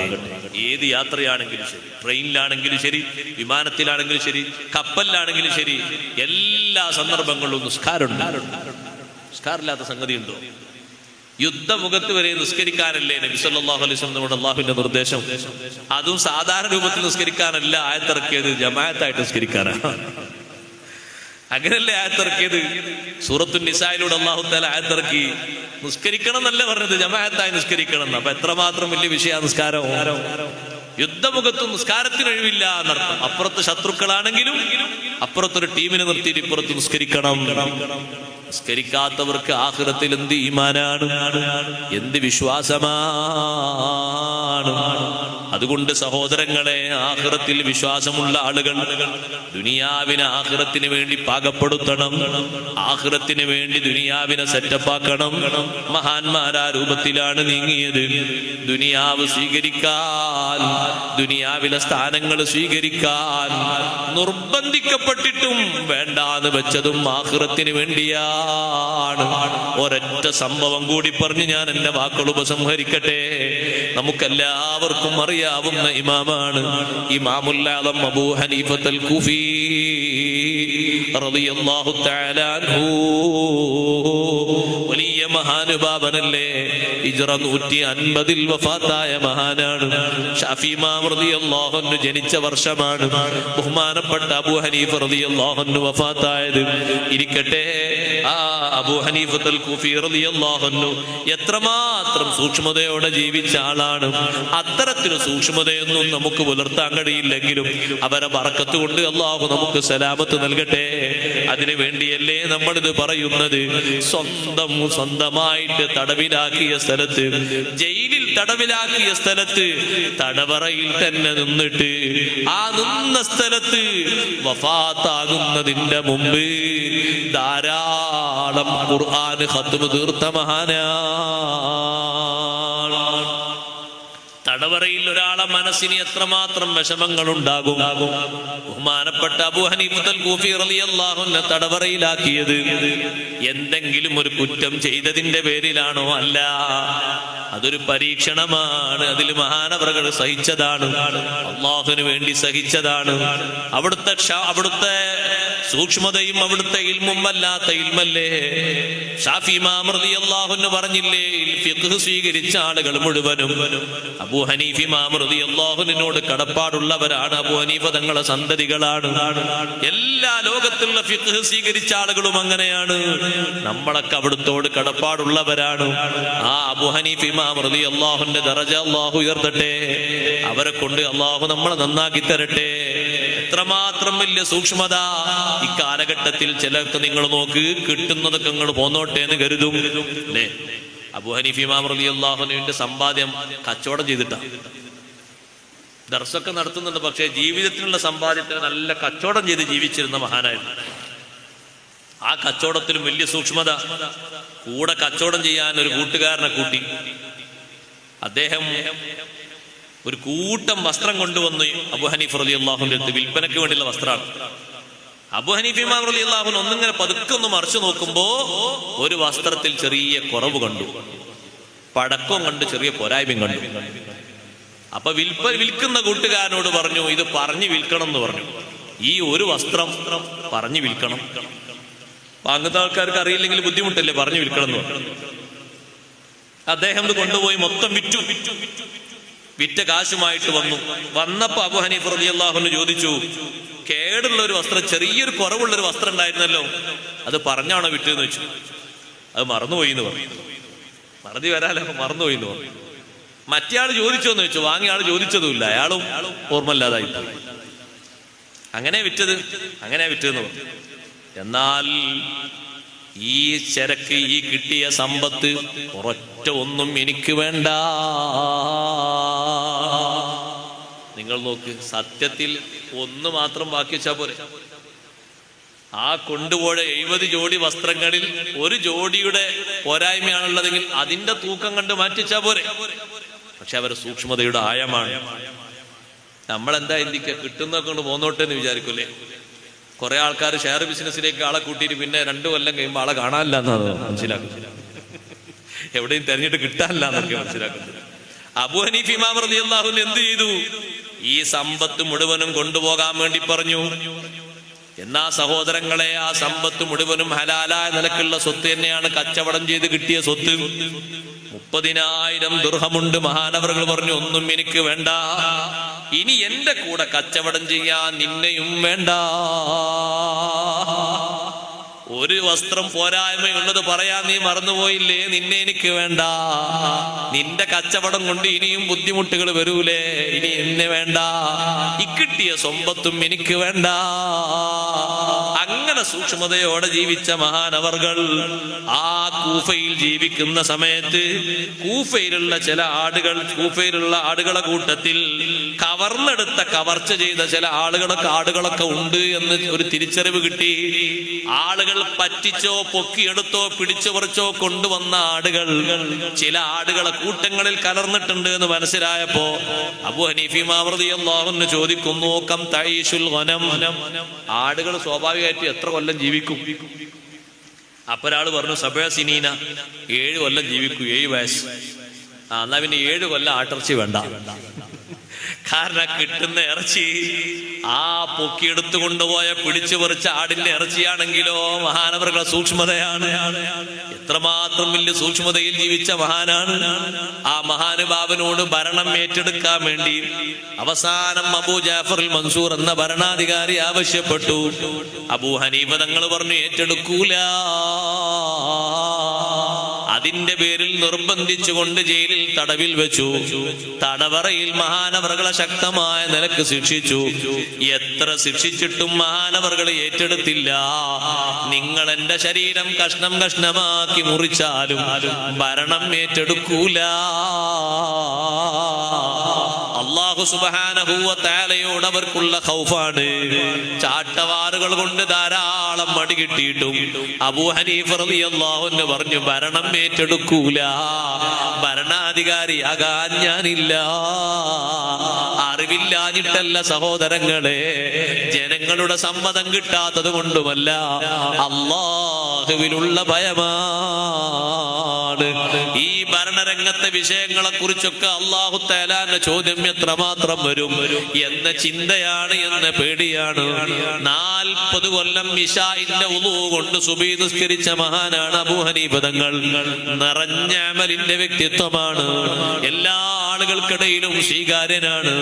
മുസ്ലിങ്ങൾക്കിടയിൽ മാത്രമല്ല, അന്നത്തെ കാലത്ത് ജീവിക്കുന്ന യഹൂദി നസാറാക്കൾക്കിടയിൽ പോലും അബൂ ഹനീഫ റളിയല്ലാഹു അൻഹുവിന്റെ വ്യക്തിത്വം തിരിച്ചറിയാത്തവരാരുമില്ല. പക്ഷേ സൂക്ഷ്മത കൊണ്ട് മഹാനവർകൾ പറഞ്ഞു, ഭരണം ഏറ്റെടുക്കാനില്ല. ചാട്ടവാറ് കൊണ്ട് ധാരാളം മടി കിട്ടി. ജയിലിൽ വെച്ചാണ് മഹാനവർകൾ വഫാത്തായത്. ചില പണ്ഡിതന്മാര് രേഖപ്പെടുത്തിയത് കാണാം. അബൂ ഹിസാനു സിയാദി റളിയല്ലാഹു അൻഹു പറഞ്ഞു, മരണത്തിന്റെ നേരം അബൂ ഹനീഫ തങ്ങൾ മനസ്സിലാക്കിയപ്പോ സജദാ മഹാനവർകൾ സുജൂദ് ചെയ്തു. സുജൂദിലായി അവിടുത്തെ ആത്മാവ് പിരിഞ്ഞു. അപ്പോഴാണ് ജയിലിലുള്ള ആളുകൾ കണക്ക് കൂട്ടുന്നത്, മരിച്ചു കിടക്കുന്ന സ്ഥലത്ത് മഹാനവർകൾ ചെയ്ത അമലെത്രയാണെന്നറിയോ? 7000 ഖത്മാണ്. അല്ലാഹുവിന്റെ ഖുർആൻ ഖത്മു തീർത്തത് എത്രയാണ് സഹോദരങ്ങളെ? തടവറയിലായിട്ട് ഇരിക്കുന്ന സ്ഥലത്ത്, ആ കിടക്കുന്ന മരിച്ചു കിടക്കുന്ന ആ സ്ഥലത്താണ് മഹാനവർകൾ താമസിച്ചിരുന്നത്. അവിടെ ഇരുന്ന ഇരുത്തത്തിൽ 7000 ഖത്മോദിയിട്ടുണ്ട്. ഒന്നല്ല രണ്ടല്ല, ധാരാളമല്ലേ ഓതിയത്. എന്തൊരു സന്തോഷമുള്ള സ്ഥലത്താണ് മഹാനവകൾ മരിച്ചു കിടക്കുന്നത്. ഇത്രമാത്രം നിറഞ്ഞ അമല് ആഖിറത്തിന് വേണ്ടി ചെയ്തു വെച്ച മഹാന്മാരാണ്. ആ മഹാനുഭാവന്റെ ബറക്കത്ത് കൊണ്ട് അല്ലാഹു നമ്മളെ സ്വീകരിക്കട്ടെ. നമ്മുടെ സദസ്സ് അല്ലാഹു ഖബൂൽ ചെയ്യട്ടെ.